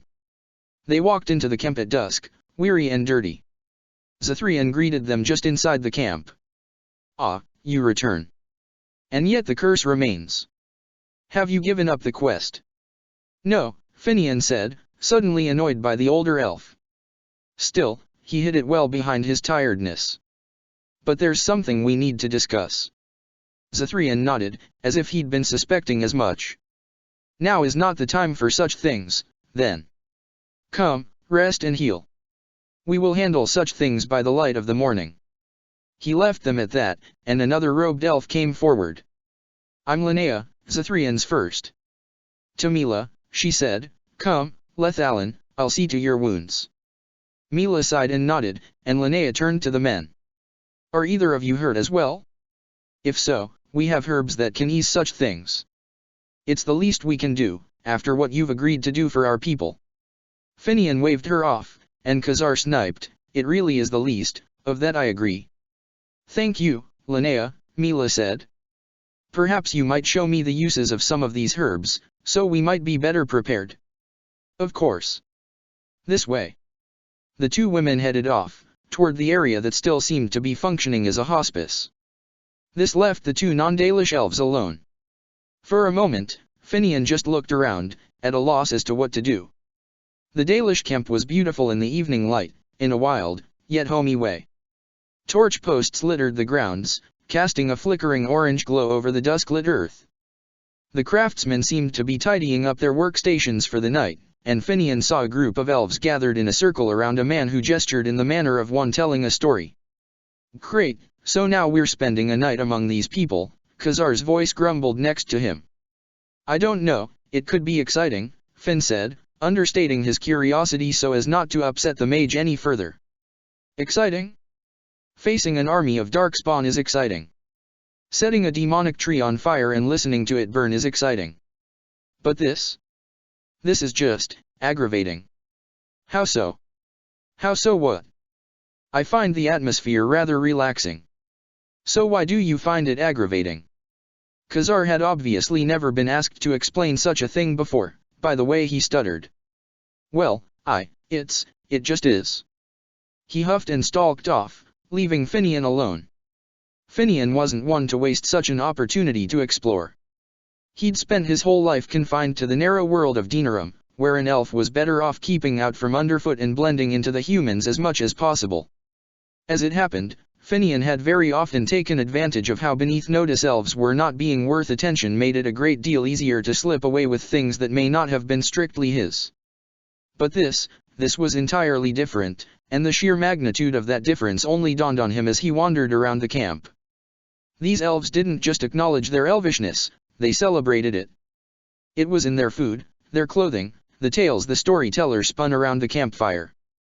It was a novel concept, to know that there was a culture here outside what little the humans afforded them. One richer and longer than any humans could hope to be. For the first time, Finian didn't feel restrained by his race. No, he felt freed by it. The Dalish elves seemed to sense his wonder, for they helped him with knowing smiles and eyes that only hinted about how deep this well could go. They shared their food with him, occasionally extolling on the religious significance of the beast they ate, and Finian was left marveling at the strange, yet pleasant palette of flavors. Rather like a metaphor for the entire camp, really. One of the craftsmen spoke with him briefly while carefully wrapping a suit of leather armor he was working on. The leather worker extolled on the importance of keeping the leather wrapped overnight so that it did not dry out before it was properly shaped. Then, Finn spoke to the Hala keeper, who even brought one of the beautiful creatures out so that he could stroke its sleek white fur. But it was Sorel, the storyteller, who enchanted Finian most of all. Though the man was initially wary, Finian's earnest curiosity won him over, although a bandaged Mila coming over to sit next to Finian undoubtedly helped too. Soon Sorel was telling him about the long, often tumultuous, history of the elves. Finian sat on a log across the campfire as the sun disappeared from the sky, committing every word to memory. The other listeners around the campfire, including Mila who was carving what appeared to be a bead out of a werewolf tooth, often joined in, making the stories an interactive experience that impressed upon Finian just how close to the core this history was to the Dalish elves. And how they overcame that history by doing everything as one. Viradalin. Together we are stronger than one. After the histories, they moved into songs, some in trade tongue and others in the language of the Dalish. Suddenly, simply speaking, the old words seemed to be clumsy. The melodic ancient language was obviously meant to be sung. First, Sorel sang a ballad of an ancient elven hero, then everyone joined in on a traditional war march. And then Mila walked the whole gathering through one of her clan's favorite elven language rounds, the harmonies blending and flaring beautifully as they echoed against the trees. Finian joined in all of it with gusto, whether it was a soft, tragic song about a lost home, or a lively dance around the fire meant for couples. On that one, he actually got Mila to laugh as he dipped her and spun her about, and he counted that as one of his more impressive feats. Then, while Sorel was singing a gentle lullaby, dropping any of the children still awake right to sleep in their parents' arms, Finian heard something from behind him, in the trees. A second voice sang along with it at barely a whisper, but it was the owner of the voice that surprised him. Finn excused himself quietly and slipped away, working his way cautiously to the edge of the camp. Silently, he leaned around a large tree trunk to confirm the identity of the second singer. Hidden from the rest of the camp but still within earshot of the storytelling circle, Khazar sat nestled against the base of the trunk, and Finn couldn't say how long he'd been there, listening. Now, the mage sang softly along with the Dalish lullaby, his arms wrapped tight around his knees and tears streaming freely down his face. There was movement in Finian's peripheral vision, and then Mila slipped softly around the opposite side of the tree trunk and knelt down next to the mage. Khazar didn't startle or anything, but he did stop singing, looking over at her with wide, watery eyes. Finn slipped in and gently sat at Khazar's other side, and the three silently listened to the lullaby for a moment. Khazar's eyes wandered upward, searching the sky. Roughly, he whispered, "I know this song." Finian smiled, thinking that a lightly teasing comment about stating the obvious would be out of place here. "It's a beautiful one. Someone used to sing it to me. In some place warm and safe." The mage's voice wobbled, and he cleared his throat. I think it might have been my mother. Mommy, Mila whispered. Mommy, Khazar agreed, fresh tears spilling down his cheeks. His voice broke. I'm Dalish. Mila dared to snake her arm around Khazar, and Finian leaned his shoulder against his young companion's. A grateful smile broke across the younger elf's face, which he cast at both of them. Then, with a bit more confidence, he repeated, I'm Dalish. Finian would have clasped Khazar's shoulder, but his injured hand gave a warning throb. So instead, he just sat with Mila and Khazar, listening to Sorel move from the lullaby into a song celebrating the elven spirit. Mila led them through it with a gentle smile, and Khazar's wasn't the only set of misty eyes that night. 47 The Doomed Village. Well, this is new. Percival glanced behind him. Alistair had stopped to stare at the makeshift wooden barricade that had been erected across the road into town. It is a blight, Percy said with a weary smile. We should take it as a good sign that the people are at least setting up defenses. Right, that's how to defeat the archdemon, shoddy wooden barricades. The other man kicked at the low barrier, making it shudder. Still, he was smiling lopsidedly as he fell back into step with Percy. Now if only we could find a way to cut off the dragon's wings, they'll be so much more effective. Percy chuckled, adjusting his shield against his sweaty back. It was a warm day, and both men were perspiring enough to show it. Still, at least his sweat no longer stung the healing scratches in his back. He didn't know what he'd been thinking, letting Morrigan mark him like that. No, he didn't know what he'd been thinking, period. Then again, perhaps lack of thought was the root of the problem. Really, Morrigan? Tangling up, both figuratively and literally, with that which was bound to lead to disaster. And yet, if she approached him again, he didn't know whether he'd be able to deny her. Already, he was missing the earthy taste of her skin and her intoxicating scent, and that was just all kinds of wrong. Still, at least Alistair was decidedly dim about certain things. The first time the two had bathed while traveling together, Alistair had noticed the various nips and scratches on Percy's person. He'd promptly laughed and teased Percy that being thrown around by Darkspawn was Finian's job. Percy had done his best to smile and play it off like all the marks were battle wounds, but a mortifying part of him delighted in the sordid secrecy of a dangerous tryst. A holdover from his previous life, of course. He'd always used to take his entertainment from such games. Except now he shouldn't be immersing himself in such distractions, he had a duty. Maker, what was wrong with him? And, again, because the absolute horror of it could not be stressed enough. Morrigan. They wound their way down the hilly path to the town nestled on the lake below. Hugo bounded along the path beside them, marking every tree and lamppost he could find. Percy couldn't really say where the hound was getting all the water for it. Further down the path, Bodan and his son trundled their cart along the bumpy incline. The two wardens figured they might as well see the dwarves safely into Redcliffe village before heading up to the castle. You know, for all the years I lived here, I never wondered why it was called Redcliffe, Alistair said, gazing around. Is it because the rocks are kind of reddish? Or is it something else? I bet Felicity would know. Feeling pensive, are you? The other man shrugged. I just never really thought of it. But Felicity does. Wander, I mean. All the time. You know, the first time I met her at Ostagar, she was staring at the ruins like they were a giant piece of cake that had just been put in front of her. Of course, then she asked me point blank if I was addicted to lyrium. He chuckled. Lot of balls on that girl, considering how brainy she is. Percival didn't bother hiding his grin. Felicity is quite remarkable, isn't she? I don't think I've ever met anyone so flabbergasting. You know, I once asked her about the different kinds of insects that tended to swarm the camp at Ostagar. I was just venting really. And she went off and started naming every single kind. Like she had some sort of mental list previously constructed in case such a conversation ever. What's so funny? Nothing, nothing. Percy stifled his laughter, because, really. The man was talking about the woman blathering on about bugs, and he still managed to sound like a mooning puppy.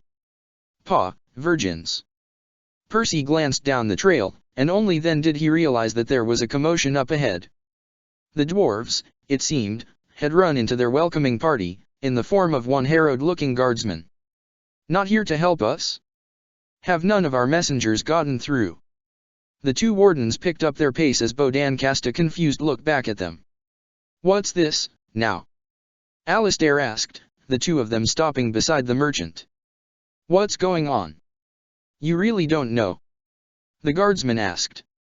He couldn't have been much older than Percy, but he looked wearied beyond his years. Maker's breath, has no one heard? Heard what? Percy asked, his patience worn thin from the long journey. Redcliffe is under siege, sirs. It's all we can do to keep our village standing. Under siege from what? Alistair asked with an arched eyebrow. As we were strolling casually in, I couldn't help but notice the lack of an invading army. They don't reveal themselves during the day, but they're still out there. Now that you're in, good luck getting out again. I'm so sorry. Damn it, specifics, Percival growled, though he did his best to rein in the completely inappropriate surge of anger that bubbled up from nowhere. What is menacing you? The guardsman just shook his head. You wouldn't believe me. I'll take you to Ban Tegan. He'll explain everything. That made Alistair startle. Wait, Tegan? He's here. At Percy's sharp look, he explained, he's Eamon's brother. I suppose if the Jarl's sick, it would make sense for Tegan to come. He turned back to the soldier. But why is he down here in the village, and not up in the castle? The soldier eyed Alistair curiously, but answered, we haven't let him. No one's heard from the castle in days. And with the creatures coming out of it, it would be far too dangerous to send him up there, too. Alistair paled. What do you mean, no one's heard from the castle in days? Come on. The ban will explain everything. The guardsman turned and hurried down the path. Bodan breathed out a sigh through his nose. Well, seems my boy and me have stumbled out of the deep roads and into a deep stalker pit. Come on, Percy said, putting a hand on Alistair's shoulder to nudge the shocked man forward. We'll get you two safely settled in the village, then see what we can do about this mess. And so they continued down the winding path in lower spirits, with Bodan's cart trundling behind them. As they descended into the village proper, actual residents could be seen, scurrying about with the hurried steps of people afraid to be outside, lest a demon leap out of the bushes upon them. Those that stayed outside were armed with what seemed to be farming tools and old, barely usable heirlooms. Wooden barricades similar to the ones they'd already passed crossed the main thoroughfares, making it hard to navigate the merchant's cart through the defenses, flimsy though they were. Blood darkened the soil underfoot, and Percival could smell the faint scent of decay on the air. Dully, Percy noted that, if these people were, in fact, under siege, then a town this shoddily defended was doomed. He'd never been all that interested in Aldous' lessons on siege warfare, but he'd absorbed enough from his father's battle stories to know that much. And yet, Percival couldn't much find it in himself to care. Sure, a part of him ached over the death that he knew was to come upon these people. But a greater part of him merely sighed at the inevitability of it all, already giving these souls up as lost. After all, anyone who came in contact with Percival Cowsland died. Listlessly, Percy helped Alistair get Bodan's cart parked in a free spot behind the chantry, where the defenses were strongest.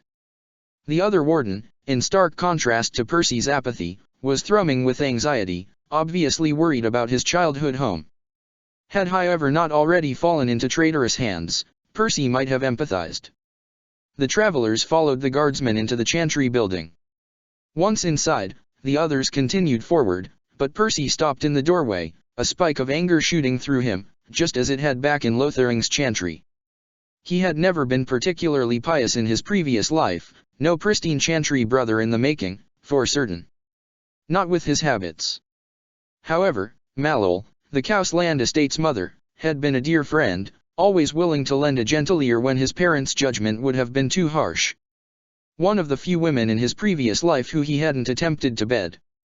In the end, he'd found Malol in the chapel, pinned to the pulpit by a house soldier's sword through her bosom.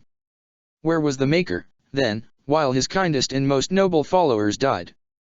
And yet Percival, sin incarnate, was allowed to keep on living and sinning? The Maker had much to answer for, and thus Percy couldn't stand to listen to the chanters spout about the Maker's wisdom and Andraste's compassion. If he did, he suspected he'd lose his tenuous hold on his sanity and kill every priest in the chapel. A cold, wet nose nudged his hand, and Percival came back to himself with a start. He looked down at Hugo, who peered up at him anxiously. "I'm doing it again, aren't I?" The hound whined, and Percy sighed, scratching the dog behind his ears to comfort him.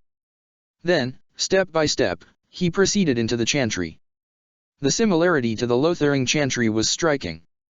The Redcliffe chantry, too, was packed from wall to wall with huddled forms and collections of junk. Women and children settled behind makeshift barricades, as if a couple stacked chairs would be an effective deterrent once the heavy chapel doors came down. It would be far easier for all of them to just wait to die. Alistair and Bodan were talking to a man in chain armor near where the front of the chapel had once been. It seemed a pillar had toppled at some point, smashing against the front wall. A cruel sort of poetry, that. As Percival approached, the cheer in their voices grated his raw, weary nerves. To see him standing there, the stranger was saying, covered in mud and holding 4 chicken feathers. All 3 men burst out laughing.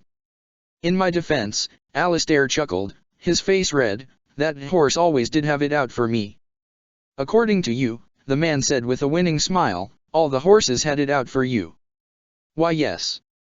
Yes they did. Alistair glanced back and spotted Percy standing 2 steps behind the group. Glad you finally joined us. Percy, this is Ban Tegan. Tegan, Percival Cousland.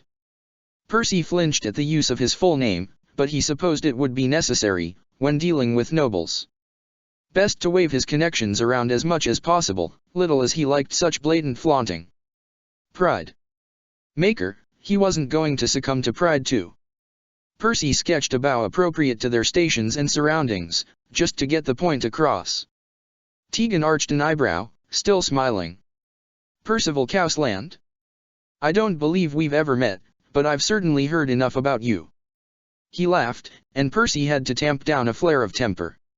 Your name is reportedly used as an insult in West Hills. Small surprise, considering the utterly scandalous things you were said to be doing with Arl Wolf's twin nieces. The older man arched a brow. Out of curiosity, were any of the rumors true?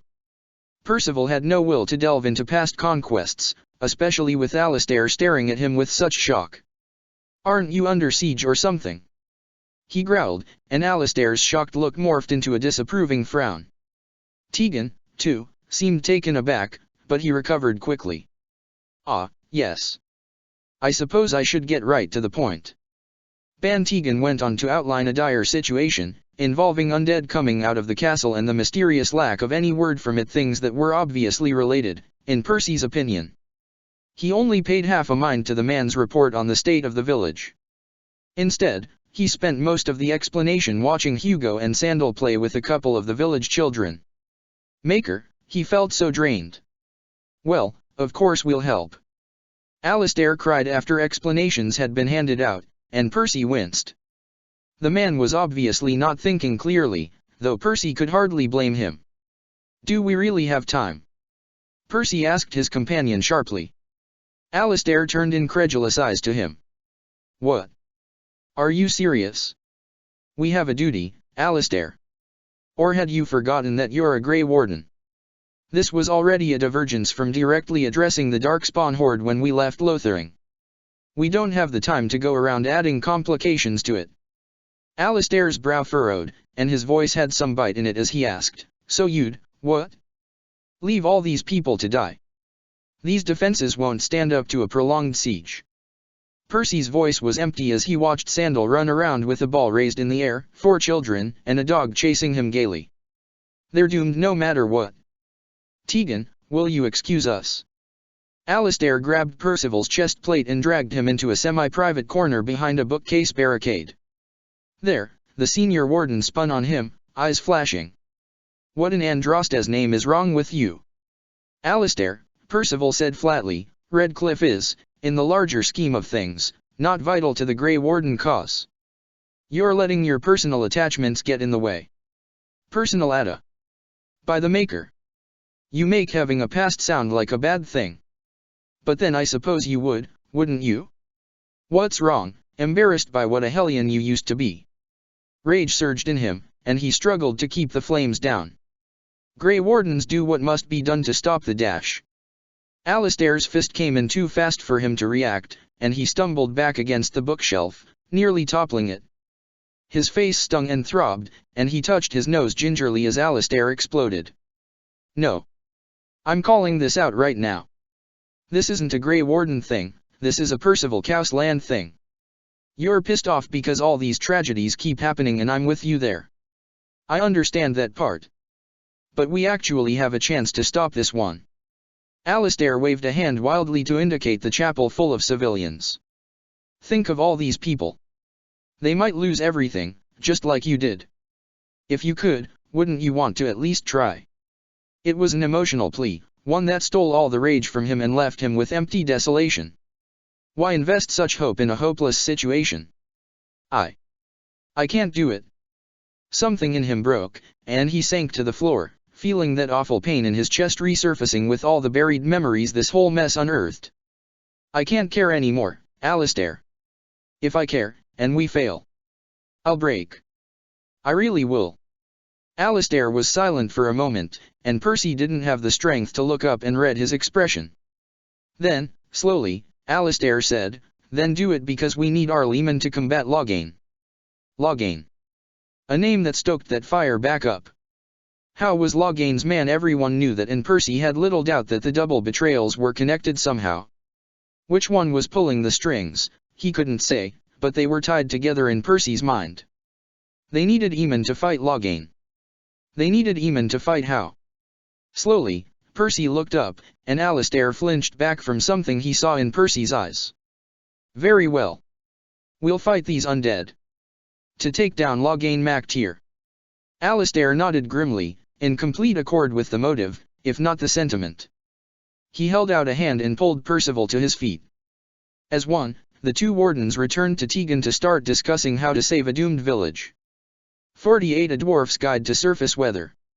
If there was one thing about the surface that he would never get used to, it was the weather.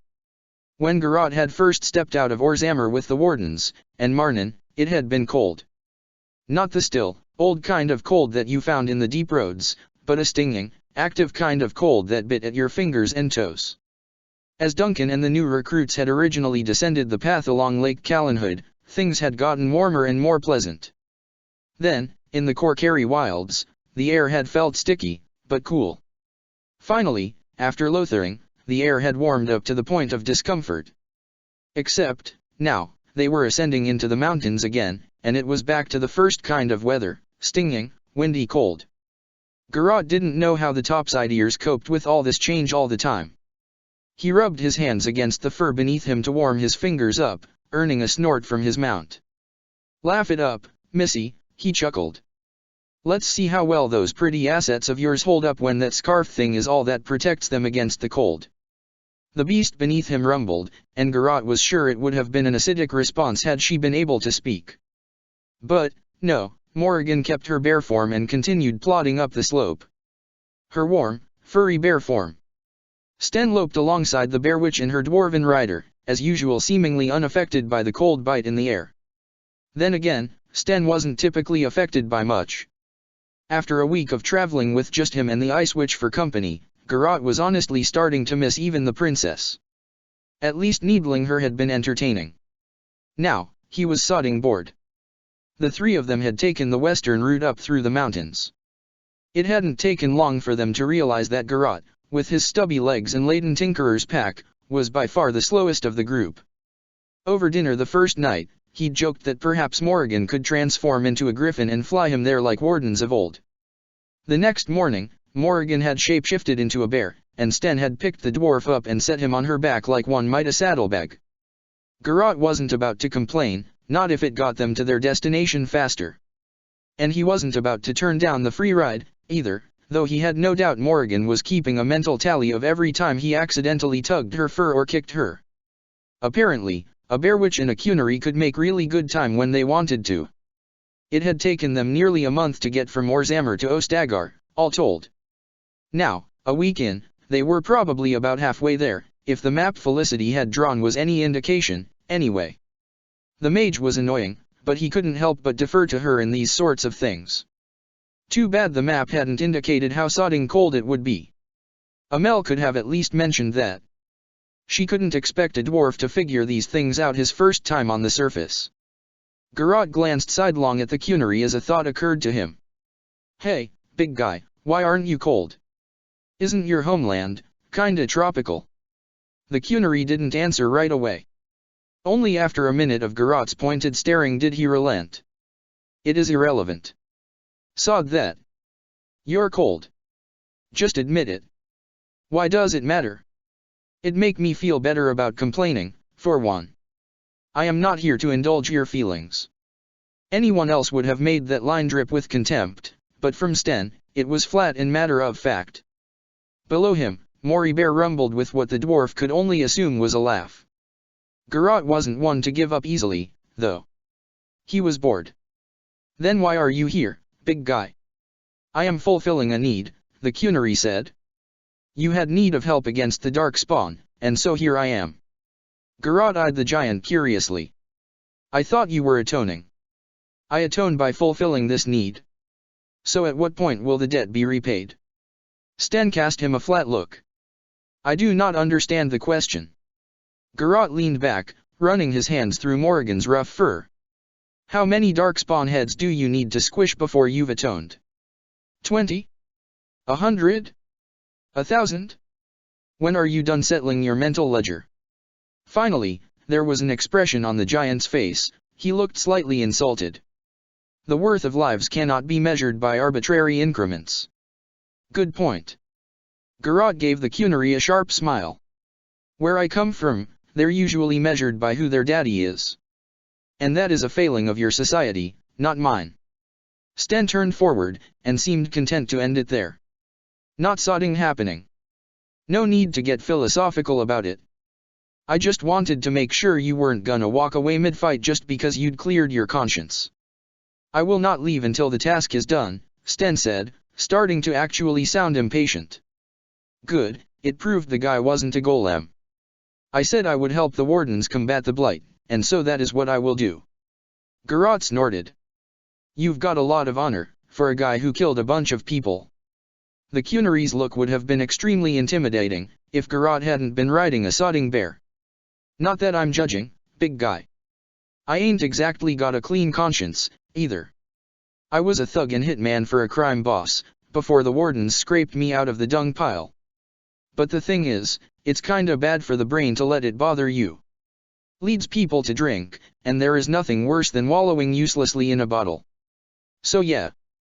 We killed people. It happens. You were serving your role. I was not. It is different. Then, the Cunnery huffed, enough of this. Let us move on. Ain't got anywhere to go, big guy. I do not wish to discuss this. Fair enough. Admit you're cold, and I'll stop. The look. Stone, this Cunnery was intimidating. That was kinda the point of bringing him along, actually. Very well. If it will cease this pointless line of questions. Garrot waved his hand in a do-go-on gesture. The giant sighed through his nose shortly and turned forward again. I admit that the climate here is certainly far different from that of Par Valen. Colder, you might say. Yes. Are we done now? Garrot leaned back in his seat with a smirk. Yeah, I think so. Sten nodded and turned his attention forward. They walked in silence for a while, minus the occasional snuffling from the Mori Bear. Then, the quiet was pierced by a distant, echoing roar. The trio paused and looked up to identify the source. A moment later, a gigantic dark shape swooped into view high above them, appearing from behind the Frostback Mountains to the west. It circled around a peak for a moment, then swooped low below the tree line behind them. When it rose again, it had something in its talons. It looked like a deer, if Garrot knew his surface animals. The creature roared again, its mighty wings sending out gusts of wind that they could feel even from a distance. Painstakingly, it rose, angling off to disappear back behind the mountain peaks with its doomed prize. Garrot let out a breath he hadn't realized he'd been holding. Was that what I think it was? That depends what you thought it was. Not one for rhetorical questions, are ya, Sten? If you continue talking, you may draw it closer and be able to confirm whether it was what you thought it was. Morrigan rumbled a chuckle, and Garrot kicked her pointedly. Laugh all you like, missy. A dragon that size could probably pick even you off the ground. Bet you look a lot more filling than little old me. The bear huffed, and Garrot smirked. Anyway, let's hope it doesn't come any closer. Sten eyed him. You do not wish to pointlessly fight it. What? Sodding stone, no. I'm not suicidal. He snorted a laugh at the very thought, and Morrigan rumbled her approval as she started moving along the mountain road again. Garrot cast a glance back at the peaks behind which the dragon had disappeared. In the immortal words of one of my dimmer colleagues, swooping is bad, ... Morrigan rumbled again, and Garrot couldn't decide whether it was amusement or irritation. Ah well, he'd never been all that good at reading her in human form either. Perhaps you could ask it whether it is cold, Sten deadpanned. Garrot took a moment to stare at the cunnery, then threw his head back and laughed. You know what, big guy? You're all right. 49 Broken Circle. Felicity prided herself at being good at puzzles. When presented a problem, she approached it like a puzzle, and was thus able to come up with a solution. This particular dilemma, however, she was beginning to think was unsolvable. They were waiting in the Spoiled Princess, because no amount of logic, cajoling, or bribery had been able to have any effect on the Templar who guarded the ferry boat. The man simply stared at Felicity with obvious hatred, impervious to the papers she waved plainly in his face. Marnan was tapping her fingers impatiently on the table when Leliana came in, fresh from her latest turn at trying to persuade the man.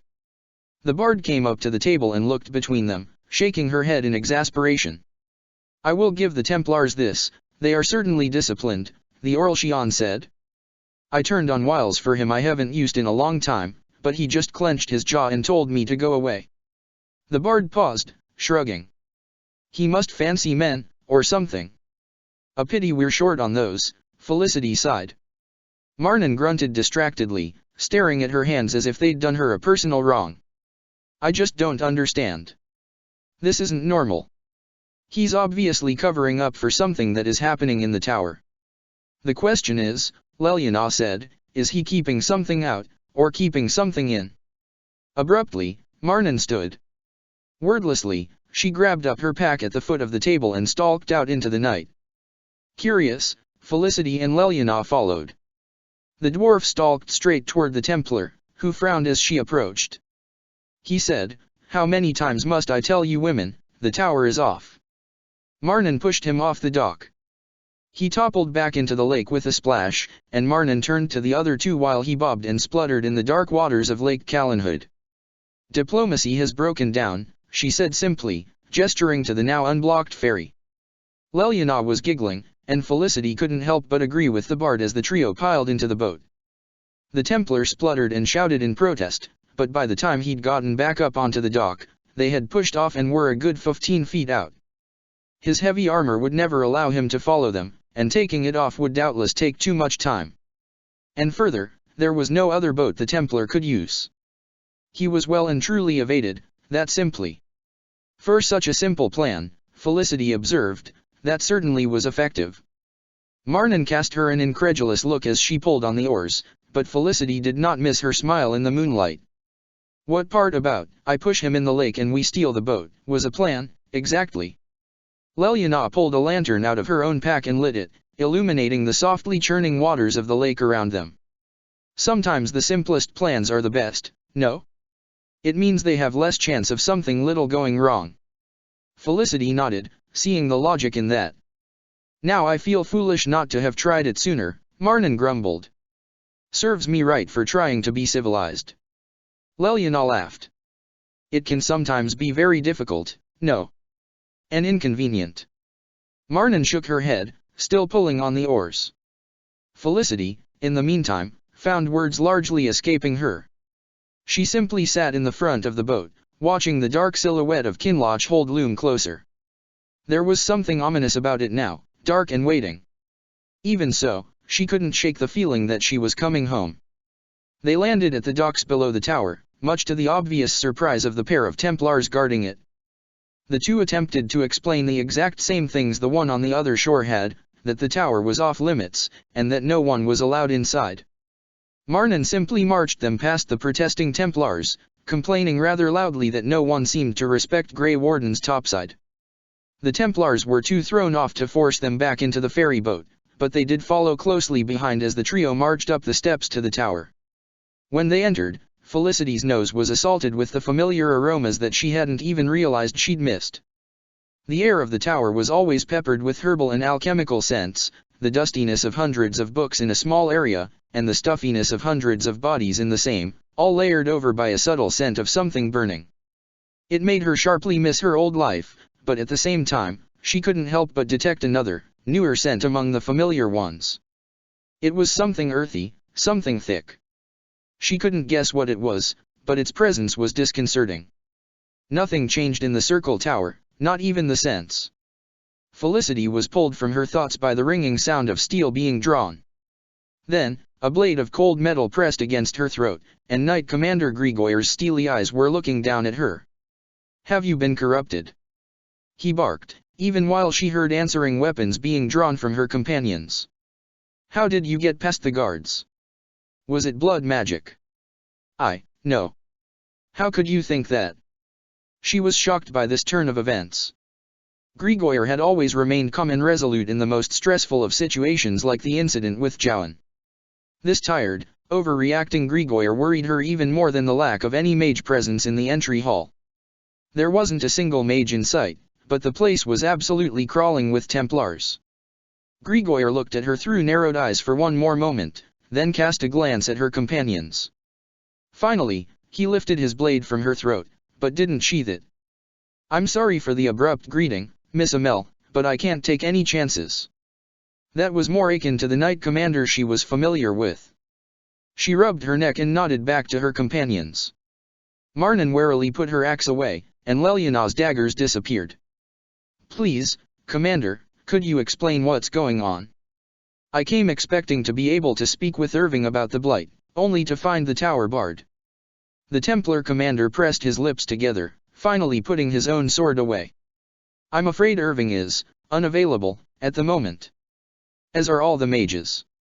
Felicity swallowed, and noticed that the heavy emergency door that led from the entry hall to the rest of the tower was barred shut. It had never even been closed before, in all the years she had lived there. It was merely supposed to be a precautionary measure, so that the Templars could guard the exit if something dangerous were to get loose in the tower. In fact, such a disaster would lead to a scenario that looked exactly like this. "What's happened? Is there something in the tower? Did you leave the mages in there with it?" He raised a hand to cut off her increasingly incredulous questions. "As a matter of fact, the mages are what we're keeping in. The circle has been corrupted by blood magic, releasing all manner of demonic forces upon the tower. Every mage beyond those doors is a risk, and I will die before I let it spread beyond this tower." Marnan stared at the inner doors with a frown. "So there are monsters in there? Why not just kill them and save the mages?" "Because the monsters are the mages, Marnan," Felicity said, feeling faint as the enormity of the disaster dawned on her. "Demons corrupt the living, much like the taint does. The difference is that demons are drawn to magi, because we have a strong connection to the Fade, we're easily possessed. When a demon possesses a mage, the mage is transformed into something called an abomination. And once a demon is joined with a soul as an abomination, the only reliable means of separating them is death." Marnan looked decidedly paler. "So the creatures in there would be innocent mages?" "Innocent no longer," Grigoyer said, "if demons have corrupted them." "This was caused by blood magic?" Felicity asked quickly. "How? Who?" "Uldred," Grigoyer growled. "The bastard led a coup. He must have been brewing the thing for years, and saw his chance after so many Templars died at Ostagar. He certainly overwhelmed us at first, I'll give him that. But we will not be put down so easily, justice will be served, and soon." Lelyana asked softly, "What does that mean?" "I've sent a request for the right of annulment from Denerim."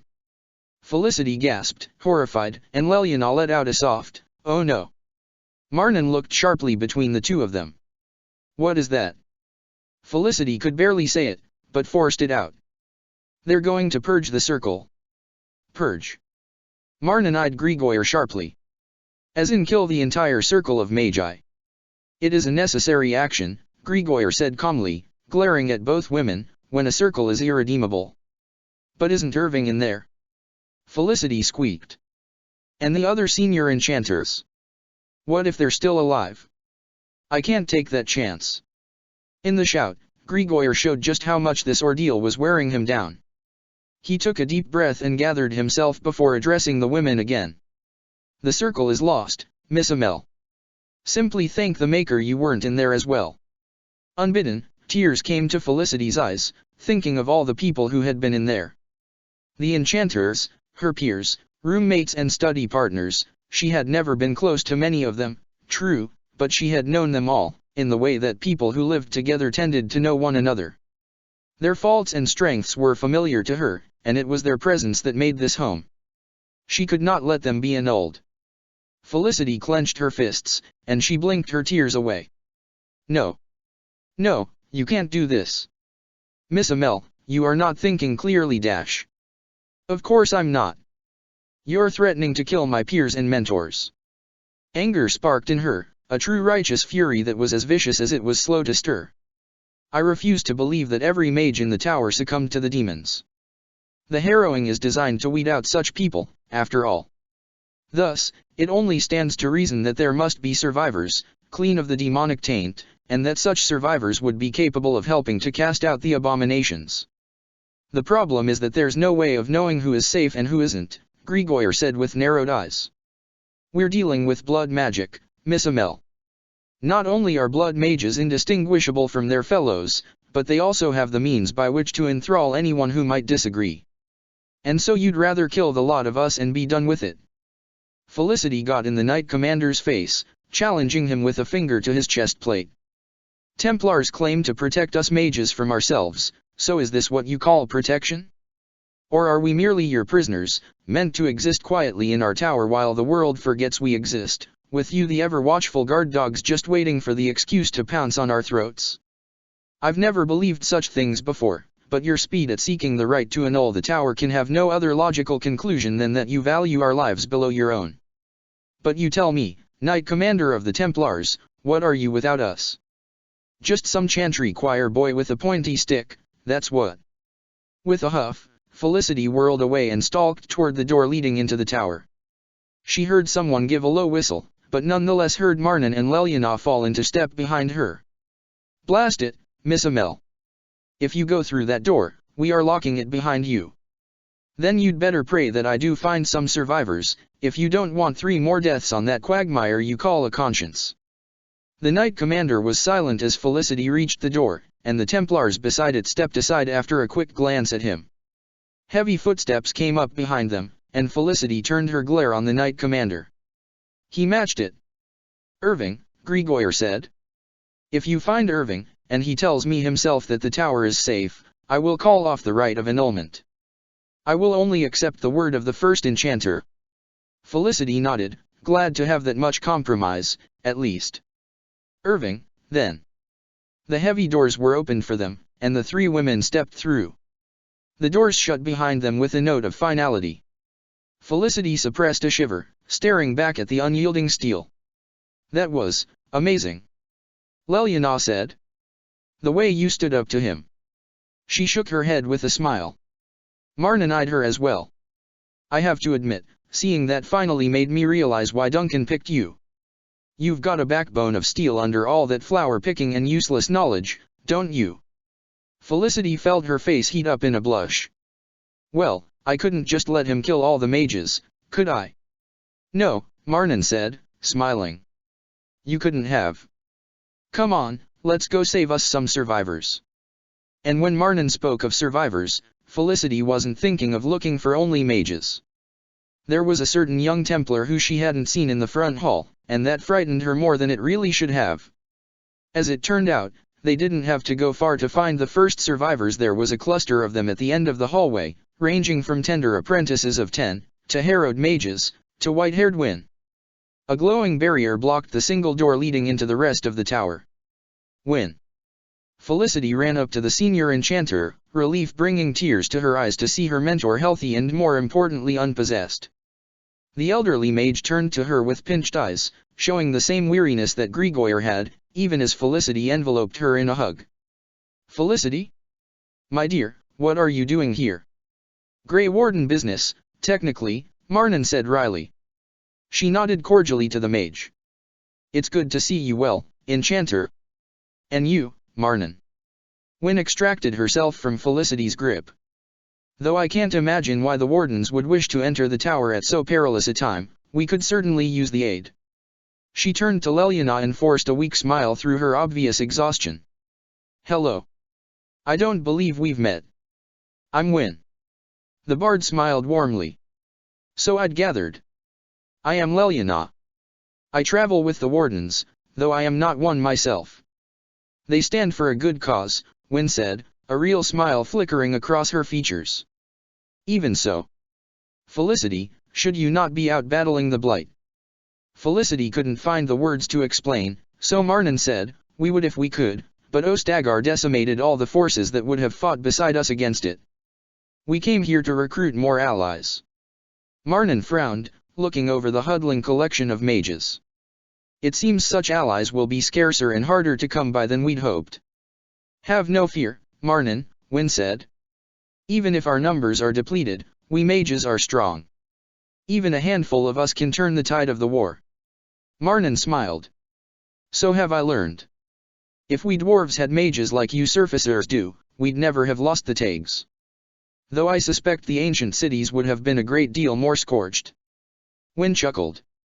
And how is young mage Serana faring? I can't help but notice that he is not with you. Felicity smiled wryly. He opted to search for the Dalish elves instead. He wasn't particularly eager to return to the tower. Wynne's own smile saddened. No, I don't suppose he would be. Still, it is good to know that he is alive, at least. We lost a great deal many good mages at Ostagar. Not as many as the Templars or the Wardens, but we hardly left unscathed before Loghain's deception became apparent. Leliana asked, then you do not believe the story that the Wardens betrayed the king? How could I? I am old, not blind. Wynne sighed. Even so, there is little we can do about it, now that the Templars have locked us in here. I'm surprised you got past the Templars, said one of the other mages, Petra. The red-headed mage nodded cordially to Felicity in greeting. They'd never had any reason to dislike one another, before. Last any of us heard, they'd barred the door. Truth be told, Grigor let us in, Felicity admitted, drawing curious looks all around. It was a one-way trip. Oh, Felicity, Wynne sighed. I couldn't just sit by. Not when he. She cut herself off, looking at the assembled survivors. A dozen eyes around the room watched her, and she swallowed. Then, she raised her voice, because they all had the right to know. Knight Commander Grigor has sent for the rite of annulment. Whispers, both fearful and angry, broke out over the room. Exclamations of disbelief and surprisingly creative curses filled the air for a time, until Felicity raised a hand and cleared her throat. Slowly, the din died down. There is one hope. Grigor said that if Irving tells him the tower is safe from demons, he'll call off the rite. Felicity turned uncertainly to Wynne. You don't happen to know whether he's even alive, do you? Wynne chuckled. Oh, I have no doubt that old devil's still kicking, somewhere. It should only be a matter of finding him. And killing abominations along the way, Marnan put in, a hand on her axe handle. That as well. Come, we should leave at once. Wynne picked a pack up off the ground and grabbed an enchanter's staff that was leaning against a wall. It should take more than a week yet for the messenger to get to Denerim and back, even if Grigor sent it out as soon as the tower fell. Nonetheless, we shouldn't waste any more time than necessary. Wynne, Petra said fretfully, are you sure you're up to this? After what happened? I am hardly made of porcelain, Petra. Watch over the younger mages. We will return. Felicity bit her lip, carrying not a few reservations herself about having the elder woman join them. Even so, she nodded and followed Wynne as the elder let down the barrier that led into the rest of the tower. 50 Transformation. Khazar twirled the long, sinewy oak branch in his hands. He could feel the natural energy pulsing through it. It was like holding a piece of the planet's soul, ancient and powerful. I have to say, I'm really starting to see the benefit of dealing with demonic beings. I don't get why the Chantry freaks out so much. Mila glanced over her shoulder at him from ahead on the trail. Do all demonic beings speak in rhyme and impart magical gifts? How should I know? I've only met 3 that didn't try to kill me. Khazar paused, then chuckled. Or that I didn't try to kill first, actually.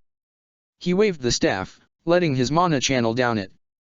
The magic burst out of the twisted end in a green puff that hit the ground and immediately blasted up into a mire of vines and weeds. Khazar giggled, not his usual destructive style, but satisfying in its own way. But really, trading a bone necklace for an oversized acorn? And then the acorn for one of the receiver's limbs? I'm starting to think this forest has an adverse effect on the sanity of all creatures that dwell in it. But if I get a staff out of the deal, I say it's a fair enough trade. He barked a laugh. By all rights, Finian grumbled, a fair trade would mean that the staff goes to me. Since it was my necklace that was traded. Ha! And you're going to tell me that the necklace was legitimately yours to begin with? You, with the stickiest fingers on this side of the Frostback Mountains. Good point. I could just steal the staff. And what would you do with a magic staff? Use it as a walking stick, obviously. Finn cast a flat glance over at Khazar, and the mage sighed through his nose. Finian's banter had been lackluster today, the other elf seemed to be in a bad mood or something. It had been hours since he'd even tried to crack a smile. It was a pity. Ever since that night at the Dalish camp, unease had settled between the 3 of them. Khazar felt like he belonged to something. It was a strange sensation, but not an unwelcome one. Okay, I give. What's wrong? Why would you think that anything's wrong? Finn asked sharply. Was it that hermit's nosy questions? Because I am all for going back and giving him a little shock to the nuts, if you want. Have you ever been in love? Sheesh. It's not an unreasonable question, Finn said defensively. Or at least it wouldn't be, if you'd ever made any sort of real connection with another person in your life. Whoa, hey. Khazar was getting pissed off, because that one had actually hurt. Okay, what crawled up your ass and died this morning? Finian blinked, then looked away. Sorry, he mumbled. I guess I'm not feeling well. You guess. Mila studied Finian over her shoulder. I had noticed that you did not eat much of your breakfast. This is rarely the case, for Grey Wardens. Perhaps you're hungry? Would you like to stop for lunch? Finian went a little green. No, no. I don't think hunger is the problem. So you get a little tummy ache and start sniping at people. Khazar scoffed. Wow, Garot's right. Deep down, you're kind of an asshole. Are you seriously accusing me of that right now? Finian snapped. You. And what's that supposed to mean? Dar, both of you. Calm down. Mila had stopped trying to lead them through the forest, and instead turned to give them her full attention. She frowned thoughtfully at Finian. I admit that Khazar has a point. You are uncharacteristically sharp-edged today. Finn sighed and looked away.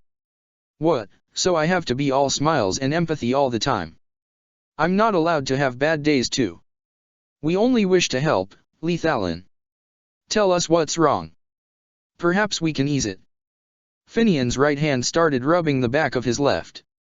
I don't know. I'm just not up to all that joking around today. Everything's so grating. Welcome to my world, Khazar said with a snort. Maybe I am sick. I dunno. He cast a look at Khazar. Is being a hot-headed ass contagious? If so, I think I know where I got it. Oh, haha. And you said you weren't up to joking today. Mila frowned. Why are you rubbing your hand? Finian froze, like an apprentice who had just been caught sneaking into the storeroom. What? You're rubbing your hand, Lethalin. Is it paining you? Finian blinked, staring down at it. I guess. Swift Runner got his claws into it during our fight with him. Why did you not tell anyone? We could have healed it at camp. Finn shrugged. It wasn't anything too bad, not like what you had. I didn't want to bother anyone over something so small. Mila was already digging through her herbal pouch. She had learned a couple basic herbal remedies from Linnea, Zethrian's apprentice. In a forest inhabited by bears, sylvans, and the occasional darkspawn, it had come in handy in the 2 days since. Mila pulled out a sprig and started toward Finn. It's fine, Finian said, testy again. He held the injured arm protectively to his body. It's not a big deal. You don't need to waste our resources on it. Herbal resources are hardly a problem in the Bristolian forest, Mila said flatly. She held out her palm pointedly, and Finian placed his wrist in her hand with a sigh. Deftly, Mila unsynced his left arm's dagger sheath and handed it off to Khazar. Khazar took the leather wrist sheath carefully, trying not to trigger the mechanism that would make the dagger pop out. That sounded like a good way to cut his hand open. Mila, meanwhile, was rolling up the other elf's sleeve. As she did, she froze, and Khazar knew the Dalish elf well enough to know that was as close to jaw-dropping shock as Mila ever got. What's wrong? He prompted. Finian looked up at her anxiously. You said Swift Runner gave you these. Yes. With his claws. Of course. Or do you think I wouldn't remember him goring my arm? Khazar peered over Mila's shoulder, and immediately saw why Mila was worried. The scratches on Finian's forearm weren't healing properly, or at all. They were red and raised, like the arm had just been injured earlier that day, and they were threatening to burst open at the slightest movement. Mila went pale and leaned in close to inspect the back of Finn's hand. Is this a tooth mark? Finian and Khazar paled as well, and Khazar involuntarily took a hasty step back. He did have my hand in his jaws for a second, but he just held it. He didn't break skin. He wouldn't have to, Khazar realized shakily, studying Finian for any outward sign of contamination. If he'd already clawed you open, and then a little saliva seeped into the claw wounds. Mila nodded, her expression stony as she raised her eyes to Finn's. That would explain dash. Explain what? Finian snapped, snatching his hand away. I'm not at my best, and that means I'm a werewolf? I'm allowed to be in a bad mood. Defensive, aren't we? Khazar snorted, though he found very little funny about this situation. Mila's voice remained even and calm. I would like to take you back to camp, Lethalin. Just in case. We won't get that far, Khazar pointed out. The Swift Runner attack was days ago. There's no way we'll get back in time. I'm not a werewolf. Finn skittered back, holding his hand against his chest and glaring at both of them. Khazar may not have been an accomplished liar like Finn, but he knew enough about bluster to know that the other elf was terrified. Calm down, Lethalin. Mila was gritting her teeth. You are being irrational dash. I'd hardly trust you to be the judge of rationality, Finn spat. You'd mistrust your own mother if she spent a year or two among the Shemlin. I'm surprised you suffer Khazar and me, much less the rest of the wardens. You must scrub yourself raw every night, trying to get rid of our quick-cling corruption. Mila's face went red, though Khazar couldn't read her well enough to know whether she was angry or embarrassed. That's enough. Right, get righteously angry. It's the only emotion you know, except maybe pride and pig-headedness. I can't figure out how you managed to stay with the wardens at Ostagar for a full month, and yet none of them tried to slap some sense into you. How dare dash? Oh, not because of any racial inferiority. The opposite, actually. You think you're better than everyone else, and it gets really obnoxious. It's no wonder everyone thinks you're such a stone-cold bitch. You're never going to belong with the rest of us. Ever. And you no longer fit in with the Dalish. So where do you belong, Mila Mahariel? Mila opened and closed her mouth a couple times, squeaking once. Khazar barely stifled a snort of laughter, but even that turned Finian's attention to him. Finn practically hissed. Why hide your laughter, Khazar? You love seeing innocent woodland creatures get torn apart, why not your companions as well? Going to go into how much of an arrogant prick I am, are you? No. Finn's eyes narrowed thoughtfully. You know that. You count on it. Because otherwise people would see that, underneath that fire and noise, you're just a scared little boy who's never had anyone love him. Khazar bit down a twinge of fear, quickly replacing it with anger. Would a scared little boy melt your face off? He growled. Yes, if that scared little boy happens to be a mage who overcompensates for his weaknesses with magical overkill. But I suppose it makes sense that you would, since you only feel in control of your own life when you're chucking fireballs. Shut dash. It's no wonder you didn't want to go back to the tower, when all they want to do there is control your magic, the only thing that makes you feel like your life is worth living. What are you without it, Khazar? No family. No friends. No one who cares whether you live or die or become a soulless, lifeless tranquil, even those you thought you could trust were willing to do that to you, weren't they? Shut up. Khazar was horrified to find tears in his eyes. He channeled that horror into anger, then changed that anger into a blast of fire aimed at Finian. The thief anticipated it, leaping easily upward and grabbing a tree branch. He flipped up into the tree, glaring down at the both of them. There you go again, trying to hide behind your magic. I know something about hiding emotions, so realize that it comes from a knowledgeable source when I say you're awful at it. He ducked behind the trunk to dodge another blast, hopping deftly into a different tree as that one caught fire. And now you'd destroy one of the few people who actually could give a damn, just because of a couple hurtful truths. You're not Finian. Khazar growled, blasting again a little wildly. You're some rage demon-twisted abomination. Get out of my friend this instant, or I'll do to you what I did to the last rage demon I fought. Finian had disappeared into the trees, so Khazar stopped to catch his breath. His pool of magic was getting dangerously low. The forest around him burned quietly. Then, light laughter echoed throughout the trees, bouncing off the trunks so that its source was impossible to pinpoint. Khazar and Mila both looked around warily, unnerved. I'm not Finian. Finn's voice sounded like its usual cheery self, and Khazar shrieked as the thief dropped out of a tree right in front of him. Finian smiled brightly and assumed a relaxed position with his hands in his pockets. Had Khazar not been in the middle of a very disturbing conversation with the thief, he'd have sworn Finn looked completely normal. Or could it be that you never really knew me at all? Finian's smile turned wistful, and he gazed down at his injured hand. Could it be that Garot's right, and I'm just a puppeteer so used to pulling strings that I don't even notice my own fingers anymore? The smile dropped altogether, replaced with an eerily blank expression that he now turned on Khazar. The mage shuddered, because those brown eyes seemed to gaze into parts of him that he kept thoroughly locked up, even from himself. This close, Khazar could also see how pale Finian was. So werewolves are abominations. Finn said thoughtfully, as if discussing the weather. But so are Sylvans, right? What makes the Grand Oak so special, I wonder?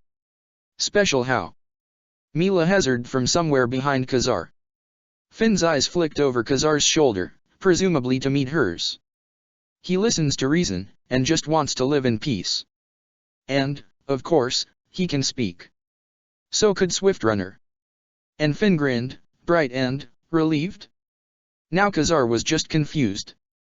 And still unnerved. I suppose he could, couldn't he? He turned to Khazar, and chuckled. What? Do you think he'll give you any gifts, if you give him an acorn? What is wrong with you? Finn ignored the question, again looking past him, at Mila. A spirit protects this forest, right? So why do you think it's protecting the werewolves, too? It wasn't protecting them, Mila's voice said uncertainly. Finian shrugged, his eyes now lifting to watch the clouds. It turned us around when we were looking for them, then didn't interfere when we abandoned the search and headed straight back to the Dalish. If I were a forest spirit who was up to mischief, I would have probably done the exact opposite. Khazar was still reeling from the biting words from before. Hello? Can we get back to the topic of you being a werewolf? Finian's eyes dropped down to meet Khazar's, and his head cocked to one side thoughtfully. I lied, you know. To the hermit. W.H. Watt. By the fade, you've completely lost your mind, haven't you? When he asked if we'd ever been in love. All three of us said no. And I meant it, Khazar said, confused. Yes, you did. Finian's gaze flicked back to Mila. Both of you. But I was lying. Despite himself, Khazar felt a twinge of curiosity. For all the talking Finn tended to do, it was rarely about anything personal. You've been in love.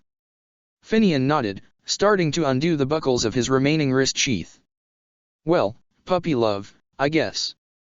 I wasn't much older than you, and hadn't ever really thought about such things before. His leather bracer popped off, and he handed it to Khazar. The mage took it, bemused. In Denerim, there was this tavern down on the waterfront. The seediest dive you've ever seen, but they didn't mind elves coming in and speaking their minds. That was actually part of the appeal for the human patrons, because drunken elves are an excellent source of information on what goes on behind closed doors in the noble estates. No one ever notices the servants, after all. Finn pulled off his pack and started digging around in it. Anyway, the point is, after my mother died, my cousins and me would go down to this tavern and get completely sloshed, at least until the guards came in after dark to drag all wayward elves back to the alienage. He pulled a coil of rope out of his pack and held it out to Mila. Tie me up. Silently, Mila stepped forward and took the rope. Finian held his arms out with his wrists pressed together. Khazar warily shifted his grip on the dagger sheaths in his hands. Does this story have a point? Other than distracting me? Finian said grimly. Not really. But unless you want me to start either hyperventilating or trying to chew off my own arm in a minute, I'd really like to continue. If it's not too much trouble. Despite himself, Khazar smirked. Go ahead. I won't stop you. Much obliged. Anyway, so Sorai's, Shiani, and me, my two cousins, remember, would head down to this dive of a place almost every night, because my mother had just died, and Shiani's answer to unhappy emotions has always been, drown them in booze until they're happy again. He suddenly paled, frowning. Maker, I hope Sorai's has been keeping her stash out of her reach. He shook his head to clear it. So one evening, I'm playing cards with a couple other elves from out of the city and making a bit of a killing, since I knew a thing or two about sleight of hand by that point, all while doing my damnedest not to fall sideways out of my chair. Then, one of my current opponents leaves, and this human with bright red hair and a devious grin sits down in the free chair, plays around, and then calls me out on my cheating. Khazar couldn't suppress a laugh. Your puppy love busted you? Well, nothing so dramatic. More of a comment on how nimble my fingers were, followed by a whisper of how useful that might be for other things. He swallowed, nervously eyeing the knots that Mila was tying around his arms. I was quite drunk, and my cousins were distracted with a bawdy ballad by the bar, so it didn't take much for him to lure me, giggling, out of the tavern and into a back alley. Wait. Him. At that, Finn aimed a little smirk up at Khazar, though there was something challenging in his eyes. Does that make you uncomfortable? Khazar didn't bother hiding his disgust, because that was far better than the spike of old fear that churned low in his stomach. I don't need to hear about two men doing that. Then I'll spare you the graphic details. Finian was full on grinning, now. Anyway, I snuck out to that seedy tavern every evening after that, whether my cousins were going or not. We would meet in the alley behind the tavern, and soon we were doing more than just messing around. It turned out he wasn't half bad with a dagger. Oh, by the fade. Finian laughed. That wasn't a euphemism, honest. Aiden always wore this finely jeweled dagger at his hip, though I suppose that should have been a giveaway, but I'll get to that. The two of us would duel, which was something I'd been sorely missing since my mother's death. Aiden was also the one who taught me how to pick locks and pockets. He sighed, turning wistful. Everyone always assumed my mother taught me that, but she'd probably have been ashamed. She knew how to, I think, but she never would have wanted me to turn into a criminal. He glanced at Mila, softly saying, my legs, too. Mila nodded grimly and bent to start tying Finn's ankles together. So what happened? Khazar asked, because Finian looked distracted by the rope wrapping around his ankles. One night, we were cornered on the streets by a contingent of household guards, looking for their wayward lordling. As it turned out, Aiden was a slumming noble, the son of some ban who had an estate in the palace district. I never did pay much attention to the names and crests, to be honest. He was apparently studying in Denerim for a couple months, and had been off his father's leash for the time we'd known one another.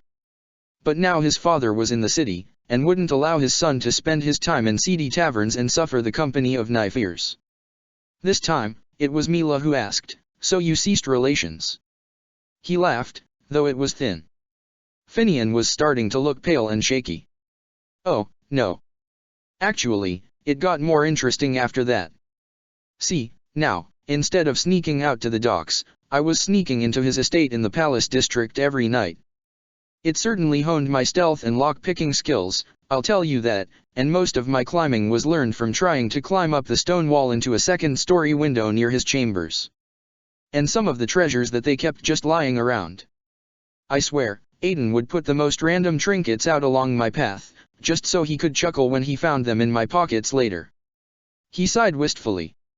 "He never did begrudge me anything I stole, always said it was the least he could do." "You really cared for this Shemlin, then?" Mila said, and Khazar definitely detected a note of suspicion or bitterness or something in her voice. "I said it was puppy love, didn't I?" He forced a shrug, though he now looked pained.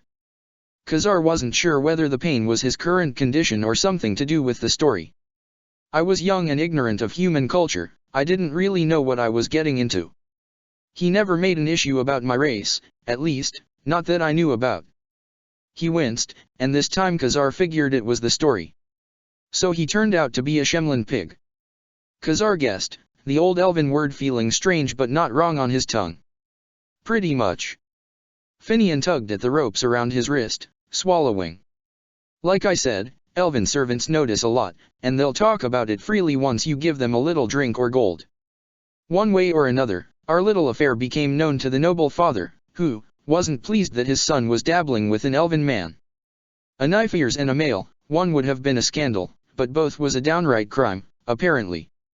He snorted a laugh, but it was forced. He burst into Aiden's room with a full squad of household guards and turned us both right out of the bed. I was dragged, plumb naked, down to the household dungeons. And as they carried me away, I heard them arguing, him denying that there was anything between us, claiming I was just a male streetwalker he'd picked up, because that was apparently preferable to him actually caring for an elf. I'm told he was shipped out to Orlais the very next day, for his studies. I never saw him again. His eyes grew haunted, and he kept tugging at the ropes around his wrists. "So?" Khazar hazarded, guessing that the hardest part wasn't even told yet. "How long were you in that dungeon?" 4 days. Finn's voice shook.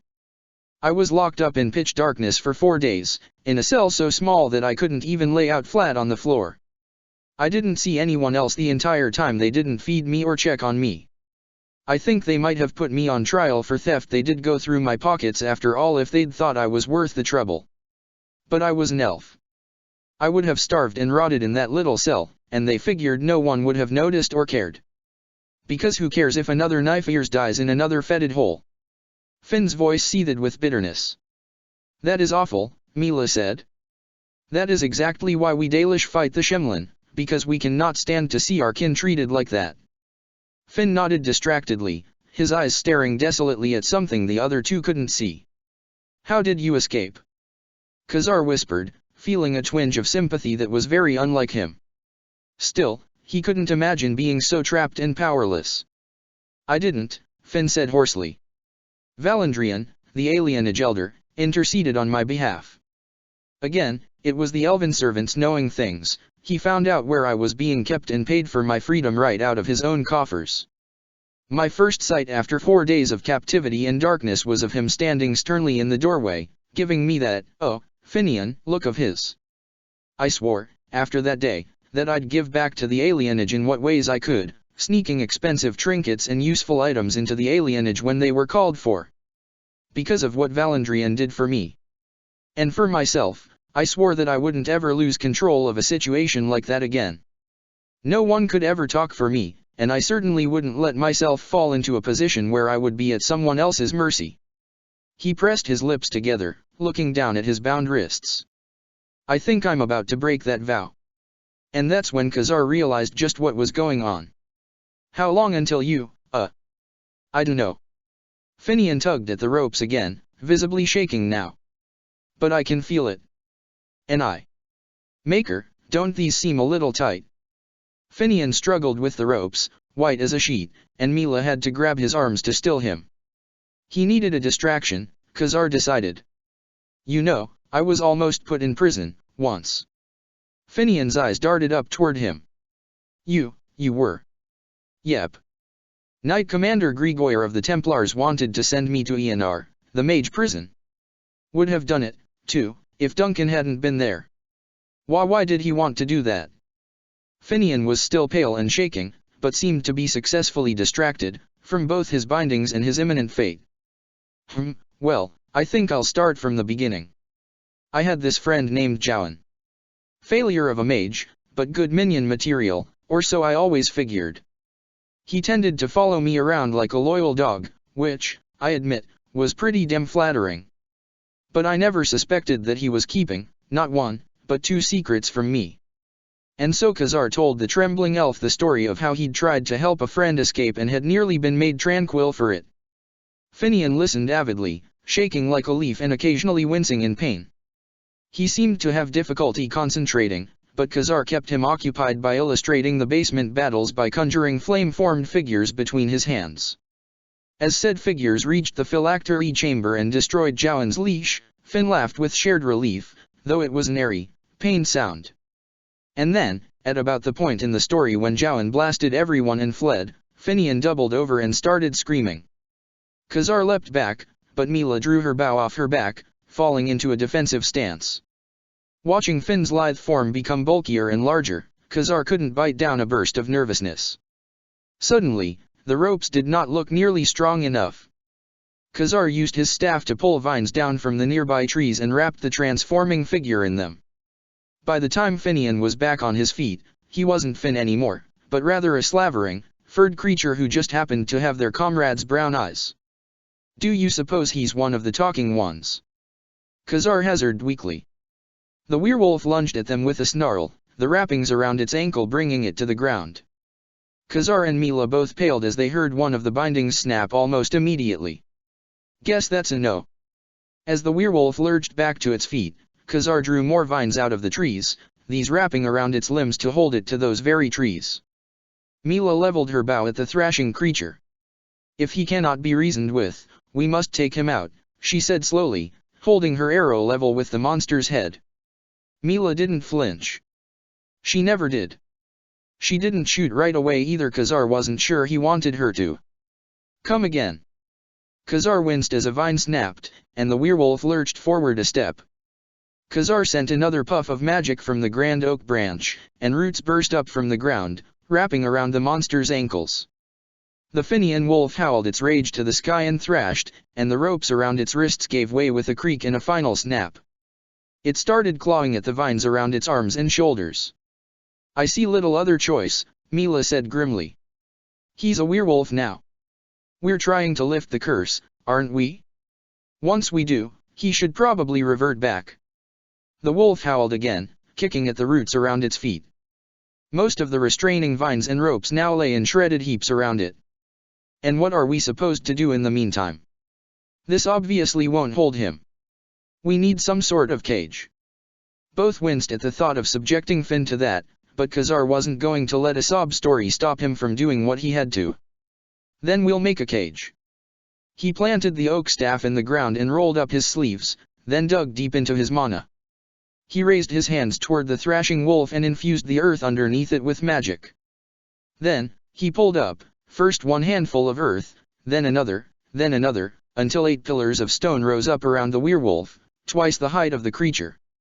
It was exhausting, Khazar realized, to exhibit that much control over his magic. Yet it was also strangely satisfying, to pull off a reasonably complex task. More satisfying than the simple destruction of a fireball. It was something to ponder, perhaps, when he wasn't in danger of being savaged by a former friend. The werewolf broke out of the roots and howled, throwing itself against the walls of its stone cage. It tossed itself against one side, then another, snarling and thrashing like the trapped animal it was. The creature wasn't happy about it, but it would hold. Mila lowered her bow, her brow furrowing as she watched the werewolf pace. Do you suppose he's in there? Aware? If so, we'll have to apologize to him later, or make him grovel in gratitude for sparing him. Khazar picked up the oak branch, using it to stabilize the earth around the stone pillars. For now, we've got a white wolf to find. Mila nodded and, now only two, the wardens set out to head deeper into the Bristolian forest. The desolate howl of the creature that had been Finian Tabri echoed among the trees behind them. Check the description for the links to the author.